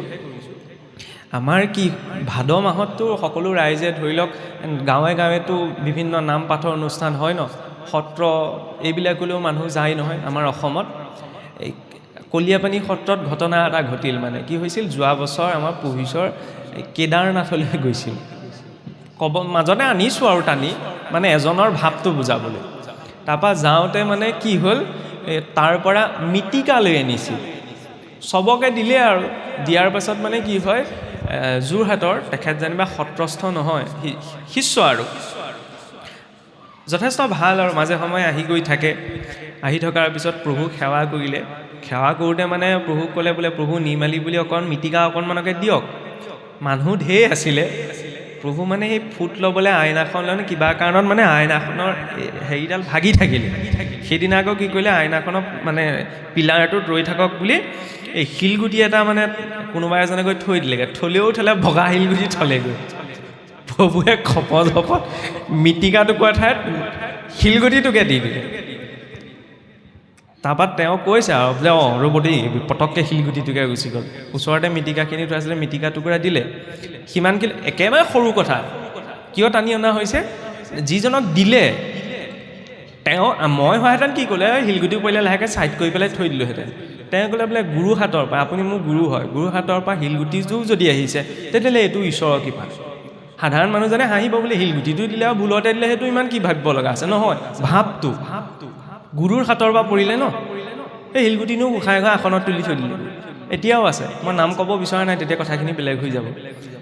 পিছত মানে ঘটনাটো কেতিয়া গম পালে, আমি হাঁহিছোঁ চবে, শিলগুটি দিন ধৰিছে, কিন্তু তেওঁৰ যিটো সৰলতা, হয়নে, ইয়াত এইটো মই দেখিছোঁ শুনিছোঁ কাৰণে ঘটনাটো এনেকৈ কৈছোঁ। সেইকাৰণে গুৰুজনেই হওক, শ্ৰেষ্ঠজনেই হওক, কোনোবা এজনে যেতিয়া কাৰোবাক কিবা এটা দিয়ে ন, লাগিলে মোৰ একোৱেই কামত নাহক, বস্তুটো মূল্যটো বুজিব লাগে। আৰু মূল্যটো যদি বুজা নাযায় ন, ইন্দ্ৰও সহিব লগা হয়। আৰু যেতিয়া এজন ঋষিয়ে দিয়া উপহাৰটো মূল্যটো নুবুজিলে, ইন্দ্ৰক ক'লে তুমি স্বৰ্গৰ অভিমানী হৈ পেলাই মই দিয়া নিৰ্মালী ৰূপত এই মালাডালৰ মূল্য নুবুজিলা, তোমাক অভিশাপ দিছোঁ, তুমি অহংকাৰৰ কাৰণে শ্ৰীহীন হ'ব লাগিব, তোমাৰ সমগ্ৰ দেৱতা মণ্ডলী শ্ৰীহীন হ'ব লাগিব, হয়নে? আৰু সেই ঋষিৰ বাক্য অনুসাৰে স্বৰ্গত শ্ৰীহীনতা, স্বৰ্গ লক্ষ্মী স্বৰ্গক বৰ্জন কৰিলে। বৰ্জন কৰাৰ পিছততো এতিয়া ডাঙৰ ঘটনা ঘটিল যে অসুৰসকলৰ বল বৃদ্ধি হ'ল, অসুৰেও স্বৰ্গ আক্ৰমণ কৰিবলৈ যুঁজা লাগিলে। তেনেকুৱাতে উপায় বিচাৰি স্বৰ্গৰ দেৱতাসকল ব্ৰহ্মাদেৱৰ ওচৰলৈ। ব্ৰহ্মাদেৱে ক'লে বোলে এতিয়া মই উপায়টো কেনেকৈ দিম, তোমালোকে নিজেই ভুলটো কৰিলা, মই নোৱাৰোঁ, মহাদেৱৰ ওচৰলৈ যোৱা, নহয়নে? তাতো ৰেংকিং, আমি ইয়াতহে একদম চিধাই যোৱাৰ কথা পাতোঁ। উচ্চ লোকত ঋষিসকলেও এটা ষ্টেপ পোৱাইছে যায়, আমাৰ কিছুসকলে চিধাই জখলাটো বনাই আকৌ একদম ডাইৰেক্ট। আৰে ডাইৰেক্ট নহয়, MLA জনৰ ওচৰলৈ যাওঁতেও ডাইৰেক্ট যাব নোৱাৰে, জগতৰ ঈশ্বৰ হয়, হয় নে নহয়? এটা পৰ্যায় সাপেক্ষেহে যাব পাৰি।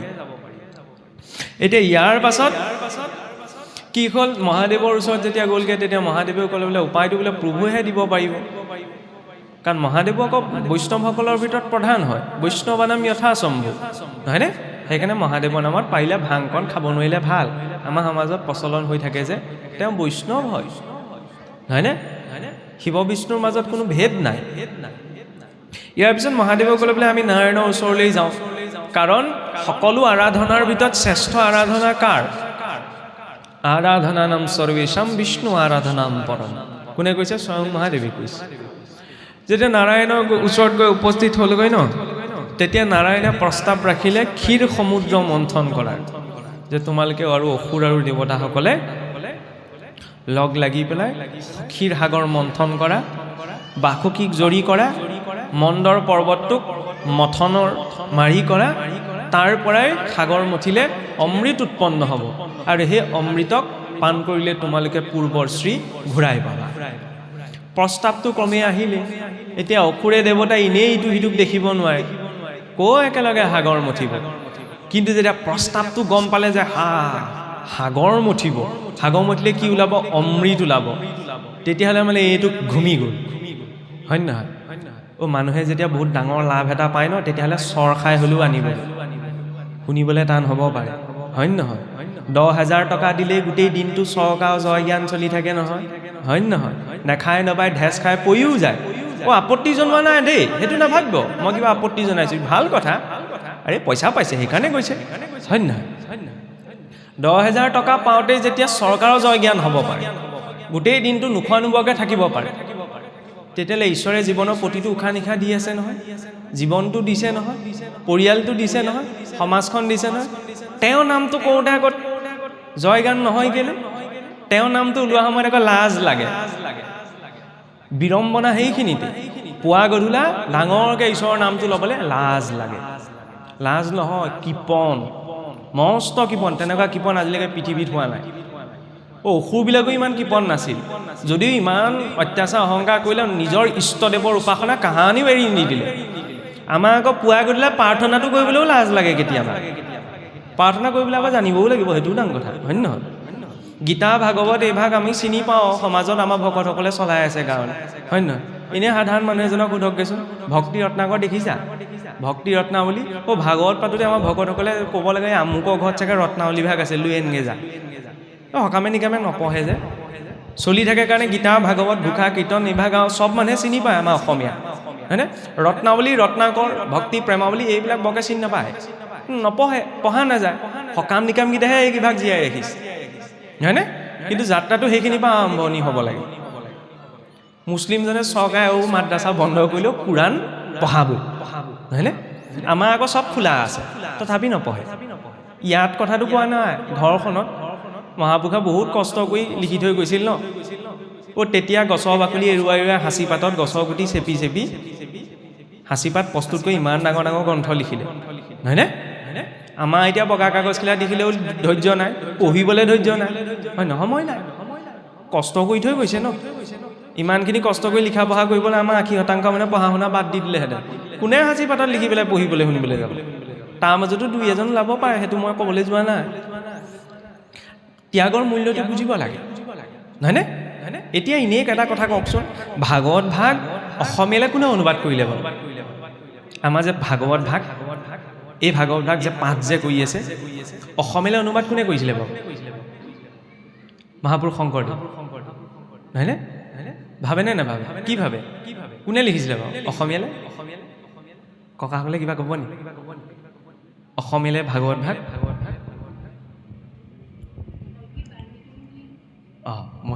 মহৰ্ষি বাল্মীকিয়ে বাৰু ৰামায়ণহে লিখিছিল, হয়। মানে সংস্কৃতৰ পৰা ভাগৱত ভাগ অসমীয়ালৈ আমি যে এতিয়া পাঠ পঢ়ি আছোঁ, কোনে লিখিছিল বাৰু? কোনোবাই ক'ব নি? বাহিৰত থকাসকলক কোনোবাই ক'ব নি? কওকচোন, কিবা ক'ব নি? নকয় ন? এতিয়া বুজি পাইছেনে সমস্যাটো কি? আমাৰ চাওক, নামঘৰ চব পকা হৈ গ'ল, চব হৈ গ'ল, চব সুবিধা গোটাই ল'লোঁ, বুজিছেনে? আগতে নামঘৰটো কেঁচা আছিলে, এতিয়া মানুহৰ চব সুবিধা হৈ গ'ল, কিন্তু আমাৰ ভেটিটো পকা নহয়। ভেটিটো পকা নহয়, এতিয়া বুজি পালে নহয়? ভাগৱত ভাগ অসমীয়ালৈ কোনে লিখিছিলে? অনুবাদ কোনে কৰিছিলে? হয়তো ইয়াত মই কৈ থকাৰ কাৰণে কৈছোঁ, ক'বলৈ অকণমান কোনোবাই অসুবিধাও পাব পাৰে, হয় নহয়? ভয়ো লাগিব, ভয় এটাও লাগে যে কিজানি কৈ দিলে ভুল হৈ যাব, হয় নহয়? আমি সাধাৰণ মানুহে এই বুলিয়ে জানো, বোলে শংকৰদেৱ গুৰুজনাই, নহয়নে? নহয়, মহাপুৰুষৰ সম্পূৰ্ণ ভাগৱত ভাগ অসমীয়ালৈ অনুবাদ কৰা। মহাপুৰুষ শংকৰদেৱ গুৰুজনাই প্ৰথম স্কন্ধ, দ্বিতীয় স্কন্ধ, দশমৰ আদি অংশ, একাদশ, দ্বাদশ, বাকীকেইটা স্কন্ধ কোনে? সেইকেইজন মহাপুৰুষকে চিনি নাপাওঁ, নামটোকে নাজানো। তাৰপৰা মই ভাবিছোঁ ভাগৱত ধৰ্ম পালন কৰি মই বিল্ডিং বনাম, হ'বনে? আৰে নিজৰ মহাপুৰুষ কেইজনকে যদি আমি চিনি নাপাওঁ। তৃতীয় স্কন্ধ গোপাল চৰণ দ্বিজ, মহাপুৰুষ দামোদৰদেৱৰ শিষ্য, হয়নে? চতুৰ্থ স্কন্ধ শ্ৰী বিষ্ণু ভাৰতী, পঞ্চম স্কন্ধ অনিৰুদ্ধদেৱ, নহয়নে? নৱমত কেশৱ চৰণ কায়স্থ এটাও আহে, মধ্য দশম শেষ দশম অনন্ত কণ্ডলী। আৰু তেওঁলোকে দি থৈ গ'ল কাৰণে এই ভাগৱত পালোঁ, কিন্তু বিড়ম্বনা এইখিনিতে যে তেওঁলোকৰ নামকেইটাও আমাৰ চৰ্চালে নাহে। এইটো কথা বেলেগ দেই, এইটো নাভাবিব মই ইয়াত ভুল আঙুলিয়াইছোঁ বুলি, কাৰণ ময়ো কৈ ফুৰোঁ কাৰণে সেইকেইটা কথা জানি থৈছোঁ। যদি কৈ নুফুৰিলোহেঁতেন ময়ো সেইকেইটা কথাত গুৰুত্ব নিদিওঁ, খোলা কথা। আচল কথা জনা নজনাটো নহয়, চবেই ইমানখিনি নপঢ়েগৈ বা চৰ্চা কৰা নহয় ন, সেইটো ময়ো স্বীকাৰ কৰিছোঁ। কিন্তু যাক লৈ আমি গোটেই ধৰ্ম চলাই আছোঁ, হয় নহয়? তাত অন্ততঃ কোন কি আছে, সেইকেইটা কথাও আমাৰ ফকাচলৈ আহিব লাগে, নহয়নে? যেনেকৈ এতিয়া মই নিমন্ত্ৰিত হ'লোঁ, মোৰ সন্মান ধুনীয়াকৈ কৰিব ন, কিন্তু আমাৰ সমাজত উপেক্ষিত কোন হৈ যায়? সেই নামঘৰীয়াজন, যিজনে ৰাতিপুৱা সোনকালে আহি পেলাই নামসভাক মচি কাচি ভকত পাবহিয়ে বুলি। সেইজন উপেক্ষিত হয়, যিজনে পটাপট গাটো ধুই আহি শৰাইৰ কাৰণে আপোনাৰ ফল কেইটা গুচাইছে, যাৱতীয় বস্তুকেইটা। সেইজনৰ কথা ক'লে আমি কেনেকৈ মাতো দেউৰী, এই দেউৰী এইফালে আহা, তেনেকৈ নহয়, মই নিজেই যাব লাগিব, নহয়নে? ইয়াৰ ক্ষেত্ৰতো তেনেকুৱা। আমি বহুত ডাঙৰ কথাই কৈ আছোঁ ধৰ্মৰ নামত, কিন্তু যিসকলে আমাক অনুবাদ কৰি দি থৈ গ'ল তেওঁলোকৰ নামকেইটাই নাজানো। নামঘৰটোৱে তেনেকুৱা হয়, কেতিয়াবা নামঘৰীয়া এজনো উপেক্ষিত হ'ব লগা হয়, দেউৰীজনো উপেক্ষিত, মানুহ বুলিয়ে নাভাবে কিছুমান জেগাত। এইটো নহয়, কোনে কি কৰিছে ডাঙৰ কথা নহয়, সন্মান সকলোৱে আছে ন, তেতিয়াহ'লে তেওঁলোকৰ প্ৰতিও সেইটো সন্মান লাগে, যাতে দেখাজনে আপোনাৰ আকৰ্ষিত হৈ সমাজলৈ আহে। মই ক'ব বিচাৰিছোঁ সেই কথাটো। এতিয়া চাওক, যেতিয়া সমুদ্ৰ মন্থন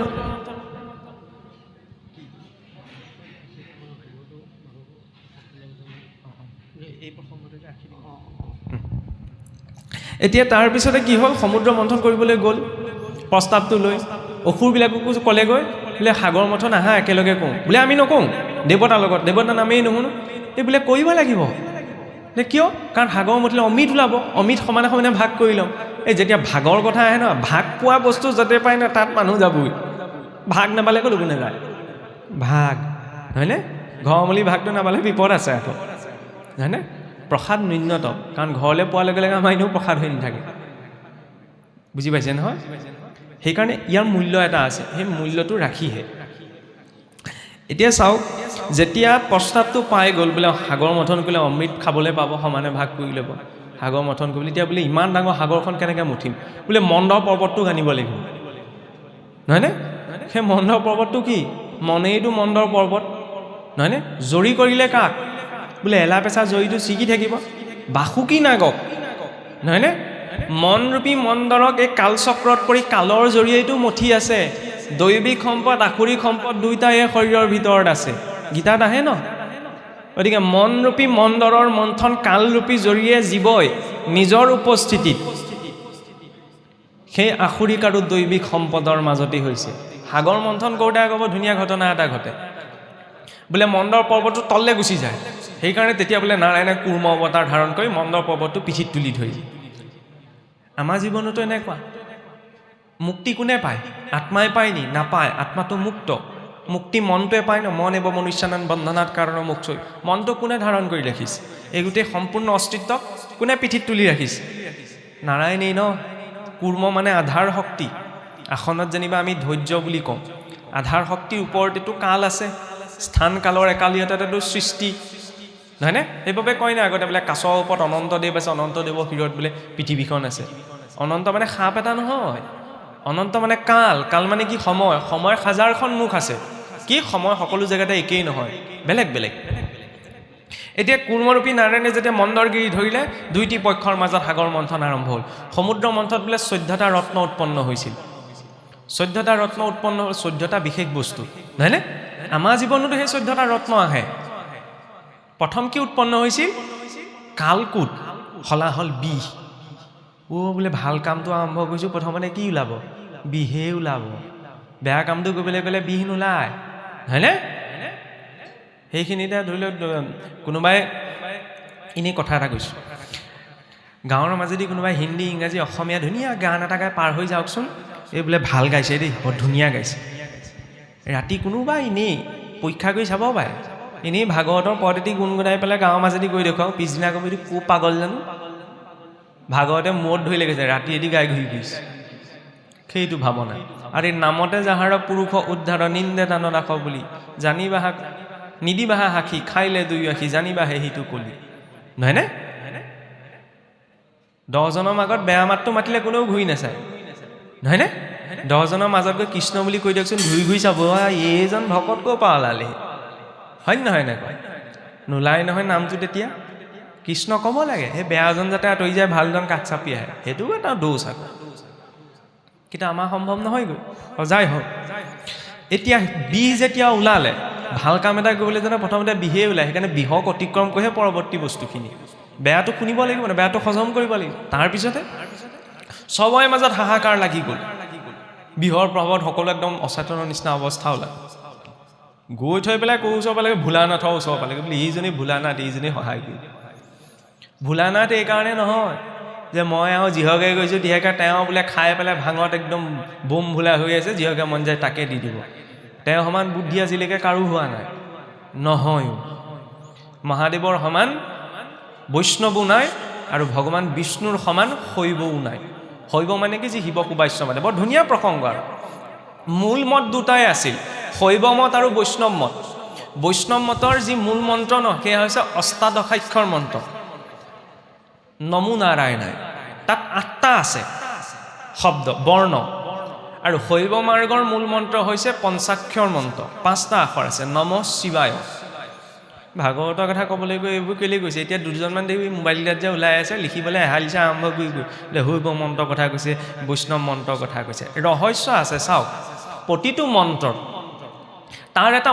মূল বৰ্ণ থাকে যাক কোৱা হয় জীৱ অক্ষৰ যেনেকৈ শৰীৰটো জীৱ আছে কাৰণে চৈতন্য হৈ আছে ন মন্ত্ৰটো তেতিয়াহে চৈতন্য হৈছে মূল জীৱ অক্ষৰটোৱে নমো নাৰায়ণায় তাত এনেকুৱা এটা বৰ্ণ আছে যিটো বৰ্ণ আঁতৰাই দিলে মন্ত্ৰটো সম্পূৰ্ণ নহয় মন্ত্ৰটোৰ বিপৰীত অৰ্থ হৈ যায় সেইটো হৈছে কি নমো নাৰায়ণায় ৰাটো যদি উলিয়াই দিয়ে নাৰায়ণ বুলি কাক কোৱা হয় নৰস্যায়নম ইতি নাৰায়ণম নাৰায়ণায় পৰ্বত যদি ৰা বৰ্ণটো আঁতৰাই দিয়ে তেতিয়াহ'লে কি হ'ব নমো না অয়নায় যি অয়ন নকৰি মিনিং নবনে তাৰ পৰা আহিলে কি ৰা বৰ্ণ শৈৱ মাৰ্গত পঞ্চাক্ষৰ মন্ত্ৰৰ নমঃ শিৱায় তাৰ জীৱাক্ষৰ মন্ত্ৰটো হৈছে কি ম ন শিৱায় হৈ যাব তেতিয়া মটো যদি আঁতৰাই দিয়ে অষ্টাক্ষৰৰ পৰা কি আহিলে ৰা আৰু শিৱৰ পঞ্চাক্ষৰ মন্ত্ৰৰ পৰা কি আহিলে ম কি হ'ল বাৰু ৰা লগত ম যোগ কৰিলে ৰাম সেইবাবে ৰাম তাৰক মন্ত্ৰ তাৰক ব্ৰহ্ম বুলি কোৱা হয় ৰাম ৰহস্য উপনিষদ ৰাম সকলো নামৰ ভিতৰতে ৰাম নাম শ্ৰেষ্ঠ বুলি যে ক'লে ৰাম নাম সবাতো অধিক গুৰুজনাই জ্বলিছে কিয় শৈৱ মন্ত্ৰ আৰু বৈষ্ণৱ মন্ত্ৰৰ সংমিশ্ৰণত নিৰ্মাণ হোৱা বীজ মন্ত্ৰ হয় ৰ হৈছে অগ্নিৰ বীজ আ হৈছে অগ্নিৰ বীজ ম হৈছে চন্দ্ৰৰ বীজ সেই তিনিওটাৰ বীজ সংলগ্ন হলত ৰাম মন্ত্ৰ হৈছে ৰাম নাম হৈছে এতিয়া মহাদেৱৰ ওচৰত যেতিয়া পালেগৈ তেতিয়া মহাদেৱে তেতিয়া আই পাৰ্বতীয়ে ক'লে যে প্ৰভু বিহুপা খাই দিলে মই আপোনাৰ হৃদয়ত আছোঁ ভগৱান হৃদয়ত আছে হৃদয়টো পুৰিব ন তেতিয়া মহাদেৱে কৈছিল আৰু ইমান সাহস চাওক ৰাম নাম অখিল মন্ত্ৰ ম হৃদয়ে প্ৰতিষ্ঠম হলাহলম বা প্ৰলয়ানলম বিশ্বতে কুতুভয়ম যে যেতিয়া মোৰ হৃদয়ত ৰাম নামৰূপী বীজ মন্ত্ৰ আছে ন তেতিয়াহ'লে হলাহল কি বস্তু প্ৰলয়ৰ অনলো মই পান কৰিব পাৰিম কিন্তু হৃদয়ত বোলে ভগৱন্ত আছে সেইকাৰণে কণ্ঠতে ৰোধ কৰি দিলে সেইবাবে নীলকণ্ঠ হয়নে সেইজন হৈছে মহাদেৱ ইয়াৰ পিছত মহাদেৱে হলাহল গ্ৰহণ কৰাৰ পিছত তাৰ পিছতে কি উৎপন্ন হ'ল কামধেনু গাইৰ এটা প্ৰকৃতি আছে বোলে যি বিচৰি পেলাই দোহন কৰা যায় তাকে প্ৰাপ্ত হয় কামধেনু হৈছে প্ৰতিভা মানুহৰ জীৱনতো প্ৰথম বাধাখিনি আহে ন সমস্যা আহে সমস্যাখিনিক যেতিয়া হজম কৰিব পৰা যায় ন তেতিয়া প্ৰতিভা বিকাশিত হয় কামধেনুৱে হৈছে প্ৰতিভা কামধেনুৰ পাছতে প্ৰকট হৈছিল উচ্চশ্ৰৱা মানে মনৰ বেগেৰে যাব পৰা এটা ঘোঁৰা প্ৰতিভা থাকিলেই নহ'ব নহয় প্ৰতিভাই গতি লাভ কৰিব লাগিব সেইবাবে ইয়াৰ পাছতে কি উৎপন্ন হ'ল উচ্চশ্ৰৱা বোলে গতি লাভ কৰিছে গতিটোত যদি চঞ্চলতা থাকে নহ'ব ন গজগম্ভীৰতা লাগিব চতুৰ্থতে প্ৰকট কি হ'ল ঐৰাৱত মানুহৰ প্ৰতিভা আহিলে প্ৰতিভাই গতি লাভ কৰিলে প্ৰতিভা বিকাশ হৈ গৈ আছে কিন্তু চঞ্চল হ'লে নহ'ব বোলে মই আছে আৰু মই আমুক গুণ মই যিহকে পাওঁ তাকে নহয় তাত গম্ভীৰতা লাগিব গজগম্ভীৰতা আৰু যেতিয়া গজগম্ভীৰতা আহি গ'ল তাৰপিছতে কি প্ৰকট হ'ল বোলে কল্পবৃক্ষৰ সন্মুখত বোলে সংকল্প মাত্ৰকে মনৰ বিচৰা বস্তুটো পোৱা যায় কল্পবৃক্ষ হৈছে চেতনাৰ সেইটো স্থিতি প্ৰতিভা বিকাশ হৈ যেতিয়া সি এটা স্থিতি প্ৰাপ্ত কৰে তেতিয়া সেই প্ৰতিভাৰ আধাৰতে মানুহে জীৱনত প্ৰয়োজনীয় সকলো বস্তু গোটাই ল'ব পাৰে হয় নহয় সাধন থাকিলেহে গোটাই ল'ব বিনা সাধনত কেনেকৈ গোটাব কল্পবৃক্ষ হৈছে চেতনাৰ সেইটো স্থিতি ইয়াৰ পাছতে কি জন্ম হৈছে কল্পবৃক্ষৰ পাছতে ৰম্ভা যেতিয়া মানুহে তেনেকুৱা এটা স্থিতি পাইগৈ যে মই সব গোটাই ল'ব পৰা সামৰ্থ্যৱান হৈ গ'লোঁ মই গোটাই ল'ব পাৰোঁ তাৰপিছতে আহে কি বিষয়ৰ চঞ্চলতাটো আহি যায় হয় নহয়? যেন তেনে গুচি যায়, মই পাই গ'লো, এতিয়া মই যিহকে পাই তাকে কৰিব পাৰোঁ। ৰম্ভা হৈছে সেই বাসনাৰ প্ৰতীক। সেই বাসনাত কোন মগ্ন হ'ল? অসুৰ। অসুৰ মানে কি? যাৰ জীৱনত কোনো হাৰমনি নাই। আৰু সুৰ মানে হৈছে দেৱতাসকল, যাৰ জীৱনত শৃংখলা আছে, হয়নে? সেইকাৰণে সুৰহে হ'ব লাগে, অসুৰ হ'ব নালাগে। সুৰ গানটো শুনিবলৈ এইকাৰণে ভাল লাগে, পাঠ পঢ়িছে যে সুৰ দি গাইছে কাৰণে শুনিবলৈ ভাল লাগিছে। কবিতা গোৱা দি, মই গাই থকা দি সুৰ ভাল লাগিব জানো? নালাগে। সেইকাৰণে জীৱনতো এটা সুৰ লাগে। এতিয়া চাওক, যেতিয়া সেই ৰম্ভাক অতিক্ৰম কৰিছে, তাৰ পিছতে প্ৰকট হৈছে লক্ষ্মী। লক্ষ্মী ঐশ্বৰ্যৰ গৰাকী। যেতিয়া মানুহে প্ৰতিভা পোৱাৰ পিছত, সামৰ্থ্য অহাৰ পাছত নিজৰ বাসনাবিলাক সংযম কৰিব পাৰে ন, তেতিয়াৰ আগমন ঘটে লক্ষ্মী। লক্ষ্মী মানে টকা পইচাকেইটাই নহয়, লক্ষ্মী মানে হৈছে নিৰহংকাৰ ভাৱ। আৰু জগতৰ ঈশ্বৰৰ চৰণত ধৰি বহি আছে, ফটোকপি মাৰোঁতে ক'ব পাৰিলেহেঁতেন, ৰ'বচোন ৰ'ব, মই থিয় হৈ দিওঁ সমানে সমানে, মই কিন্তু দিলোঁহেঁতেন, হয় নহয়? ফটোকপি মই বহি দিওঁ, কেলৈ বহি থাকিম? লক্ষ্মী কেৱল স্বচ্ছতাতেই বাস নকৰে, লক্ষ্মী য'ত নিৰহংকাৰ থাকে ন, তাত বাস কৰে। সেই নিৰহংকাৰ প্ৰতীক হৈছে লক্ষ্মী। সেই স্থিতিটো যেতিয়া জীৱনলৈ আহে, তাৰপিছতে এণ্ট্ৰি মাৰে কোনে? বাৰুণী সুৰা। ইয়াৰ পিছতে জন্ম হৈছে বোলে বাৰুণী সুৰা। অসুৰৰ পৰা খাই মাতাল হৈ গ'ল। লক্ষ্মী আহিলে সেইটো পৰিমাণো বাঢ়িবলৈ লয় না। আগতেতো ধৰি লওক গোন্ধ ওলোৱা খাইছিল, এতিয়া আৰু দৰমহা বাঢ়ি গ'লে গোন্ধ নোলোৱা আহে, হয় নে নহয়? খাই পেলাই থন মটন পৰা বহি থাকিলে গমেই নাপায়, এই বোলে আজিকালি ধৰিবই নোৱাৰি অকণমান খালে, হয় নে নহয়? কৃষ্ণ।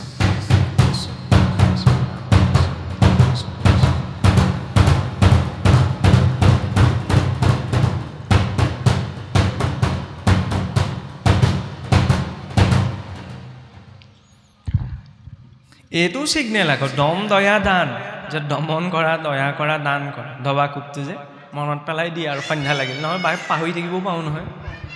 এতিয়া চাওক, যেতিয়া লক্ষ্মীৰ প্ৰকট হৈছে, লক্ষ্মীৰ প্ৰকটৰ পাছতেই আবিৰ্ভাৱ হৈছে কাৰ? বাৰুণী সুৰা। বাৰুণী সুৰাক যেতিয়া অতিক্ৰম কৰে, বাৰুণী সুৰাকে নিচা, যেতিয়া ঐশ্বৰ্যবৃত্ত গৈছে, তেতিয়া মানুহৰ নিচাবিলাক বাঢ়িবলৈ ধৰে, হয় নহয়? বহুতৰ নিচা উৎপন্ন হ'ব পাৰে যে, কেৱল সুৰাপানতে যে মানুহৰ নিচা থাকে নহয় নহয়। কাৰোবাক গালি পোৱাও কাৰোবাৰ নিচা হ'ব পাৰে, হয় নহয়? হয় নহয়? কাৰোবাৰ ভুলটোকে দেখি থকাটো মানুহৰ নিচা হ'ব পাৰে। নিগেটিভ ভাবি বুলি ক'লে ঢেৰ আছে নহয়। সেই স্থিতিটো উৎপন্ন কৰাৰ পাছতে কি প্ৰকট হৈছিল? চন্দ্ৰমা।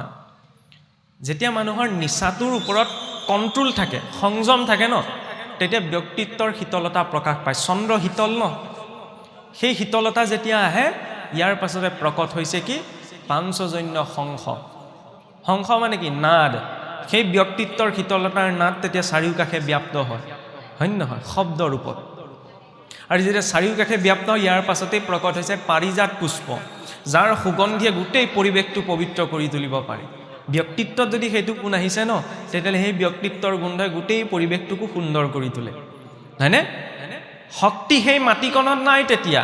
শক্তি ক'ৰ পৰা আহিছে? সেই ফুলপাহিত। বৃক্ষজোপাতো নাই, কিন্তু বৃক্ষজোপাত থকা ফুলপাহিয়ে চাৰিওকাষটো সুগন্ধি কৰি তুলিছে। বুজি পাইছে নহয় ইনডাইৰেক্টলি কি কোৱা গৈছে?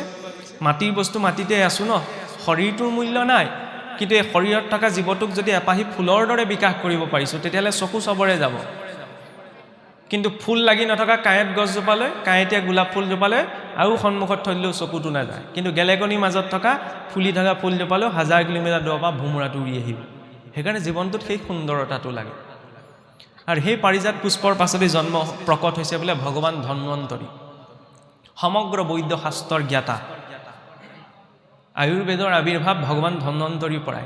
দেৱালীৰ আগত এটা দিন আহে চাবচোন, মানুহে ধনতেৰছ বুলি যে কয়। আমাৰ মানুহে ভাবে কি ধনতেৰছ মানে কি? ধন শব্দটো যে আছে, সেইকাৰণে এতিয়া অসমীয়া পালন কৰিবলৈ ধৰিছে। লক্ষ্মী বস্তু এটা আনিব লাগে, বোলে ঝাৰু আনিব লাগে, সোণৰূপ কিনিব লাগে, তেতিয়া বোলে ঢেৰ লক্ষ্মী আহে। মানে ধন শব্দটো দেখিলে কাৰণে তেনেকুৱা এটা বনায়েই ল'লে। নাৰায়ণ নাহিলেও হ'ব, মুঠতে লক্ষ্মী আহিব লাগে। কোনোবাই কৰিছে, তাত আপত্তি জনোৱা নাই। ধনতেৰছ ভগৱান ধন্বন্তৰীৰ আবিৰ্ভাৱৰ দিন, লক্ষ্মীৰ সৈতে জড়িত দিন নহয়। আৰু সেই ধন্বন্তৰী সেই জীৱনৰ সেই চেতনাৰ স্তৰটোৰ প্ৰতীক, যিটো স্তৰত সমগ্ৰ ঔষধি মানে কি? কিবা এটা ৰোগত পৰিলে চিকিৎসা কৰিব পৰা ক্ষমতা ন, ৰোগ প্ৰতিৰোধ ক্ষমতাযুক্ত এটা পদাৰ্থ। চেতনাৰো তেনেকুৱা এটা স্থিতি প্ৰাপ্ত কৰে। জীৱনত পোৱা যিমানবিলাক ৰোগ আছে, ভৱৰোগটো এটা বেমাৰ নহয়। ঔষধ ক'ত আছে? ধন্বন্তৰীৰ হাতত। সেই ধন্বন্তৰী কোন? স্বয়ং পৰমাত্মাইতো ধন্বন্তৰী। সেই পৰমাত্মাইতো মোৰ ভিতৰত আছে ন। খালি সেই ব্যক্তিত্বৰ শীতলতা শংখ নিনাদ প্ৰকাশৰ জৰিয়তে সেই স্থিতিটো প্ৰাপ্ত কৰিব লাগিব। তাৰ পিছত অমৃত। অমৃতকো, অমৃত মানে কি? খোৱা বস্তু এটা নি লীলাত তেনেকৈ দেখুওৱা হৈছে বোলে খোৱা বস্তু এটা অসুৰক খাবলৈ দিলে দেৱতাক খাবলৈ দিলে ঈশ্বৰৰ পক্ষপাতিত্ব নাই কৰা অসুৰে কাহানিও জীৱনত অমৃত খাব নোৱাৰে কিয় নোৱাৰে জানেনে অসুৰে নিজৰ শৰীৰৰ অমৰত্ব বিচাৰিছিল যিটো স্বয়ং ব্ৰহ্মাদেৱৰ পক্ষেও সম্ভৱ নহয় আৰু কল্পৰ অন্তত ব্ৰহ্মাদেৱেও নিজৰ শৰীৰটো এৰিব লাগে কিন্তু দেৱতাই কিহৰ অমৰত্ব বিচাৰিছিল আত্মাৰ আৰু সেয়াইতো অমৰত্ব প্ৰাপ্তি যিদিনা স্বজ্ঞান আত্মজ্ঞান উপজে ন জেঠীটোৱেও কৈছে আপোনালোকে কয় নকয় নহয়নে যিদিনা আত্মজ্ঞান উপজে সেইদিনাই তেওঁ অমৰত্ব প্ৰাপ্ত কৰিব পাৰে সেইদিনাই তেওঁ অমৰ হয় বেদত সেইবাবে সমস্ত জীৱক কোৱা হৈছে চিন্নন্তু বিশ্ব হে অমৃত পুতস্য আজু ধামানি বেদাহমিতম পুৰুষম মহন্তম আদিত্য বৰ্ণম তমসস্পৰস্তাত যে হে অমৃতৰ পুত্ৰসকল মই সেই তিমিৰাতিত পৰম পুৰুষক জানিব পাৰিছোঁ যিদিনা ভগৱন্তৰ সন্মুখত জীৱ উপস্থিত হৈগে ন সেইদিনা জীৱৰ বাস্তৱিক অস্তিত্ব বৰ্তি নাথাকে জীৱই পৰমাত্মালৈ ৰূপান্তৰ হৈ যায় সেয়া অদ্বৈতবাদৰ সিদ্ধান্ত ভক্ত হনুমন্তক এবাৰ ভগৱান ৰামচন্দ্ৰই সুধিছিল যে তোমাৰ আৰু মোৰ মাজৰ সম্পৰ্ক কি যে প্ৰভু সেৱক ভাৱত মই আপোনাৰ দাস জীৱৰূপত মই আপোনাৰ অংশ আৰু তত্ত্বৰূপত আপুনিয়ে ময়েই আপুনি সেয়াই ন একে মিলিলে কি হয় দুই হয় একৰ লগত এক মিলিলে বিবাহ হয় আৰু একৰ লগত এক মিলিলে একেই হৈ থাকে সেইটো অদ্বৈতবাদৰ সিদ্ধান্ত শ্লোকাৰ্ধেন প্ৰবক্সামি যদুক্তম গ্ৰন্থ কৌটিভি যে মাত্ৰ আধা শ্লোকে মই এই কথা কৈছোঁ যে হাজাৰ কোটি গ্ৰন্থই কি ক'ব পাৰে হাজাৰ কোটি কোটি গ্ৰন্থৰ সাৰ মাত্ৰ আধা শ্লোকত কোৱা হৈছে কি বুলি ব্ৰহ্ম সত্য জগত মিথ্যা ব্ৰহ্মহে সত্য জগতখন মিথ্যা যাৰ সম্পূৰ্ণ সঁচাও নহয় সম্পূৰ্ণ মিছাও নহয় জীৱ ব্ৰহ্মইব কেৱলম আৰু জীৱই সেই ব্ৰহ্ম সেইবাবেতো জীৱ বেদততো অহং শব্দৰ পৰা আমিতো অহংকাৰক এৰিবলৈ লাগি থাকোঁ অহংকাৰ কোনেও এৰিব নোৱাৰে অহংকাৰৰ পৰা সৃষ্টি হৈছে ত্ৰিবিধ অহংকাৰ বেদত কৈছে অহং ব্ৰহ্মস্মৈ পৰীক্ষিতেও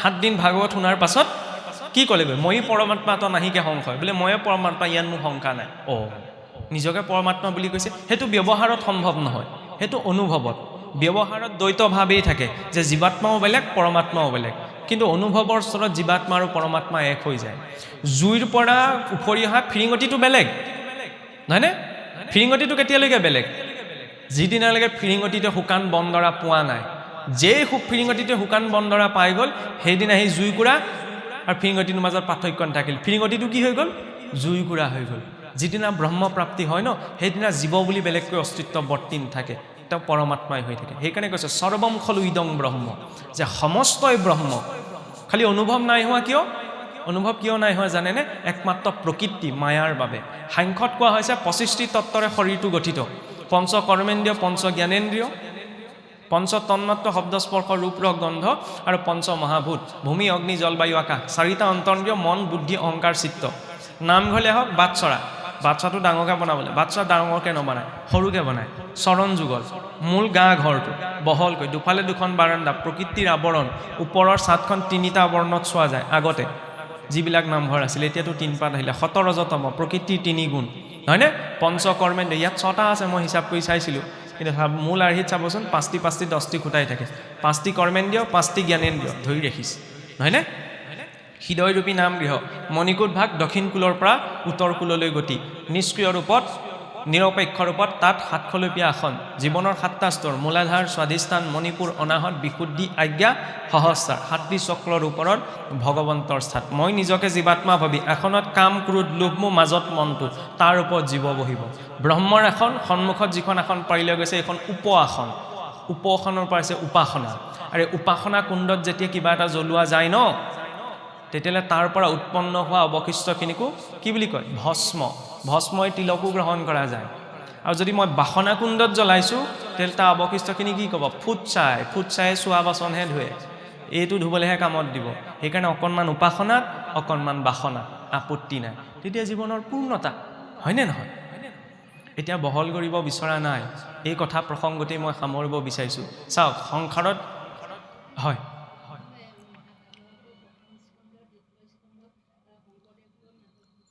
হয় দশমৰ যিটো আদি অংশ আদি দশম কয় আদি দশম মহাপুৰুষ শংকৰদেৱে মধ্য দশম আৰু শেষ দশম অনন্ত কণ্ডলী আৰু নৱম স্কন্ধত কেশৱচৰণ কায়স্থ এটা আৰু লগতে কিছু অংশ চন্দ্ৰভাৰতীৰো আছে চন্দ্ৰভাৰতী তেখেতলোকে নৱম সেইটোৱে কৈছে নৱমত কেশৱচৰণ কায়স্থ আৰু চন্দ্ৰভাৰতী দুইজনৰ আছে আৰু মধ্য দশম আৰু শেষ দশমত অনন্ত কণ্ডলী আদি দশম মহাপুৰুষ শংকৰদেৱ এতিয়া চাওক ২৪টি তত্ত্ব হৈ গ'ল তাৰ মাজত সাংখ্যই আৰু ২টি তত্ত্ব যোগ কৰিলে প্ৰকৃতি আৰু পুৰুষ পুৰুষ মানে মতা মানুহ নহয় ইয়াত পুৰুষ মানে হৈছে জীৱ বা আত্মাটো নিৰ্লিপ্ত কোনো গুণ দুখে নোচোৱে তেতিয়াহ'লে আত্মা কিয় বদ্ধ হৈ আছে কাৰণ আত্মাটোৱে চাই থাকোঁতে চিনেমাখনত সোমাই গ'ল চিনেমাখন চিৰিয়েল বুলি ক'লে আহিলে বেছিকৈ বুজি পাব নহয় চিৰিয়েলখন যেতিয়া চাই থকা যায় বেয়াকৈ একো নকওঁ চিন্তা নকৰিব কেতিয়াবা কৈ দিয়া যায় বেয়াকৈ এনেকুৱা স্থানৰ পৰা তেতিয়া শুনাসকলে বেয়া পায় বেয়া কথা নাই চাওক পজিটিভকৈ লওক সন্মুখত চিনেমাখন বা চিৰিয়েলখন যদি আমি চাই থাকোঁ চাই কোনে আছে মই আছোঁ কিন্তু চিনেমা বা চিৰিয়েলখনত যেতিয়া কোনোবাই কন্দা দৃশ্য এটা চলি থাকে তেতিয়া বহি থকা মানুহজনে যদি একান্ত মানে চাই থাকে তেতিয়া এইজনৰ মনটো বেয়া লাগিবলৈ আৰম্ভ কৰে হয় নহয় তাত যদি কোনোবাই হাঁহে এইজনো হাঁহিবলৈ আৰম্ভ কৰে ক্ৰিকেট খেলখন চাই থাকোঁতে 6 মাৰিব কোনোবাই আৰু 6টো মাৰিলে বুলি চকী পৰা উঠিছে কোনোবা মানে কি দেখা গৈছে চিনেমাখন চাই আছে কোনে পুৰুষৰূপী আত্মাই কিন্তু ই প্ৰকৃতি হৈছে এই চিনেমাখন চাওঁতে ইমান মন দি চাইছে ন এই চিনেমাখনৰ ভিতৰতে নিজকে বিচাৰি পাইছে হয়নে কিন্তু যেতিয়া চিনেমাখন শেষ হৈ যায় যেতিয়া কাৰেণ্টটো গুচি যায় তেতিয়া গম পাওঁ কাৰেণ্টটোৱে গুচি গ'ল চিনেমা শেষ হ'ল আৰু বাস্তৱিকতালৈ ঘূৰি আহিলে হয়নে জীৱনটোত থকালৈকে প্ৰকৃতিত দেখিলে আমি প্ৰকৃতিত সুখ পালে আমি সুখ যেন ভাবোঁ দুখ পালে আমি দুখ যেন ভাবোঁ কিন্তু জীৱনৰ অন্তিম সময়ত যেতিয়া চিনেমাখন শেষ হয় ন সেইদিনাহে গম পাওঁ যে মই নাছিলোঁৱেই তাত চাই আছিলোঁ কাৰণে সুখ দুখ ভাল বেয়া মান অপমান অনুভৱ হৈ থাকিল বুজি পাইছেনে মায়া বুলি ক'লে বেলেগ একো নাই এই সন্মুখত চলি থকা এই দৃশ্য প্ৰপঞ্চ সমস্ত মায়া যাক কোনো এৰিব নোৱাৰে সংসাৰত থকালৈকে আৰু নিষ্ক্ৰিয় ৰূপত দ্ৰষ্টাৰ ৰূপত কোন আছে আত্মা খালি ই চিনেমাখন মজগুল হৈ চাই আছে কাৰণে মানে ই ভাবি আছে কি তাত হাঁহিছে ময়ো হাঁহিছোঁ তাত দুখ পাইছে ময়ো দুখ পাইছোঁ নহয়নে তাত 6 মাৰিছে ময়ো 6 মাৰিম এইটো ভ্ৰমত আছে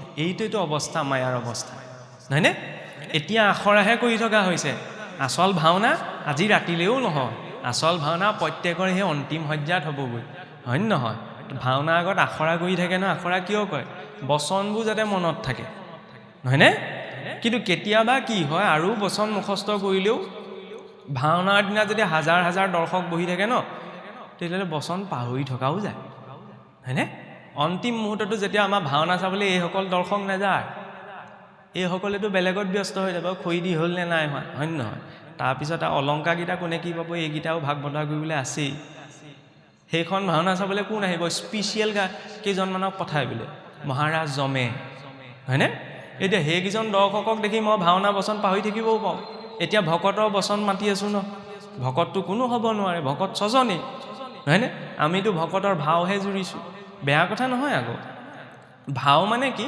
ভাৱনাৰ পৰাই ভাওনা হৈছে মানে তেওঁ কৃষ্ণ নহয় কৃষ্ণ যেন ভাৱ কৰি প্ৰৱেশ কৰিছে সেইকাৰণে কৃষ্ণ যেন লাগিছে তেওঁ দৈত্য নহয় তেওঁ দৈত্যৰ ভাৱ কৰি প্ৰৱেশ কৰিছে সেইবাবে তেওঁ আচাৰ আচৰণত দৈত্য যেন লাগিছে আমিও ভকত হ'ব পৰা নাই কিন্তু ভকতৰ ভাৱ লৈয়ে আমি প্ৰৱেশ কৰিছোঁ সংসাৰত হওক নামঘৰত হওক তেতিয়া দেখাজনে কি ভাবিব এইটো হাইলাখ কৃষ্ণ যেন লাগিছে দেই এতিয়া ভকতক দেখি ঈশ্বৰে ভাবিব যে হয় দেই ভকত যেনেই লাগিছে কিজানি তেনেকৈও তৰি যাওঁ হয় নহয় অন্তিম সময়ত সেইকাৰণে কি যেতিয়া চাবলৈ আহিব তেতিয়া যাতে ঈশ্বৰৰ চিন্তাটো পাহৰি নাথাকোঁ মহাৰাজ ভৰতে পাহৰি থাকিছিল আমাৰ যাতে সেইটো নহয় সেইকাৰণে মনত পেলাই দিলে যে অন্তিম সময়ত যাতে ঈশ্বৰৰ চিন্তন হয় ন সেইবাবে ইমানখিনি চিন্তনৰ ব্যৱস্থা যাতে খাওঁতে উঠোঁতে উঠোঁতে সকলো পৰ্যায়ৰ জৰিয়তে ঈশ্বৰ চিন্তনটো মনত বৰ্তি থাকে এতিয়া বেছি দীঘলীয়া কৰিব বিচৰা নাই মোকটোতো অকণমান আগতেই কোৱা হ'ল ন ৰাতিলৈ ভাওনাও আছে এতিয়াই মই ইয়াত বহাই আপোনালোকক ভোক লগাই দিলে নহ'ব মোৰ ধৈৰ্য পৰীক্ষা নাই হোৱা ইয়াত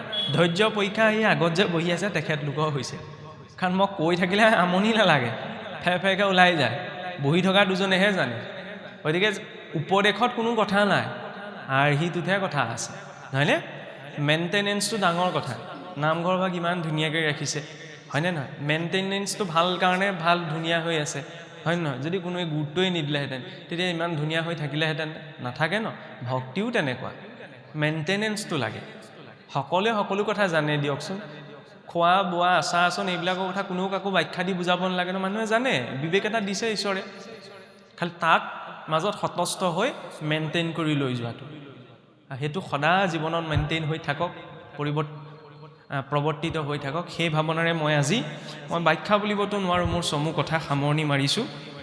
আৰু কথাখিনিত যদি আপোনাৰ সবে কিবা ভুল কুটি বিচাৰিছি পাইছে, তেতিয়াহ'লে যদি ভাল কথা পাইছে তেতিয়াতো গ্ৰহণ কৰিবই, যদি অদৰকাৰী কথা পাইছে কোনেনো গ্ৰহণ কৰিব, হয় নহয়? ফটা কাঠা এখন দিলোঁ, মোৰ হাতত এতিয়া বেজিও নাই সূতাও নাই, নিজে নিজে চিলাই ল'ব যদি প্ৰয়োজন আছে, যদি নাই তেতিয়াহ'লে কাপোৰৰ টুকুৰাবিলাক পেলাই দিয়ে পেলাই দিব আৰু। সেই ভাৱনা ৰাখিয়ে মই আজি বক্তব্য ইমানতে সামৰণি মাৰিছোঁ। কৃষ্ণ। কায়েন বাচা মনসেন্দ্ৰিয়ৈবা বুদ্ধ্যাত্মনায়া প্ৰকৃতে স্বভাৱাৎ কৰোমি যদ্যৎ সকলম পৰস্मै নাৰায়ণায়েতি সমৰ্পয়ামি, নাৰায়ণায়েতি সমৰ্পয়ামি। কৃষ্ণ কৃষ্ণ।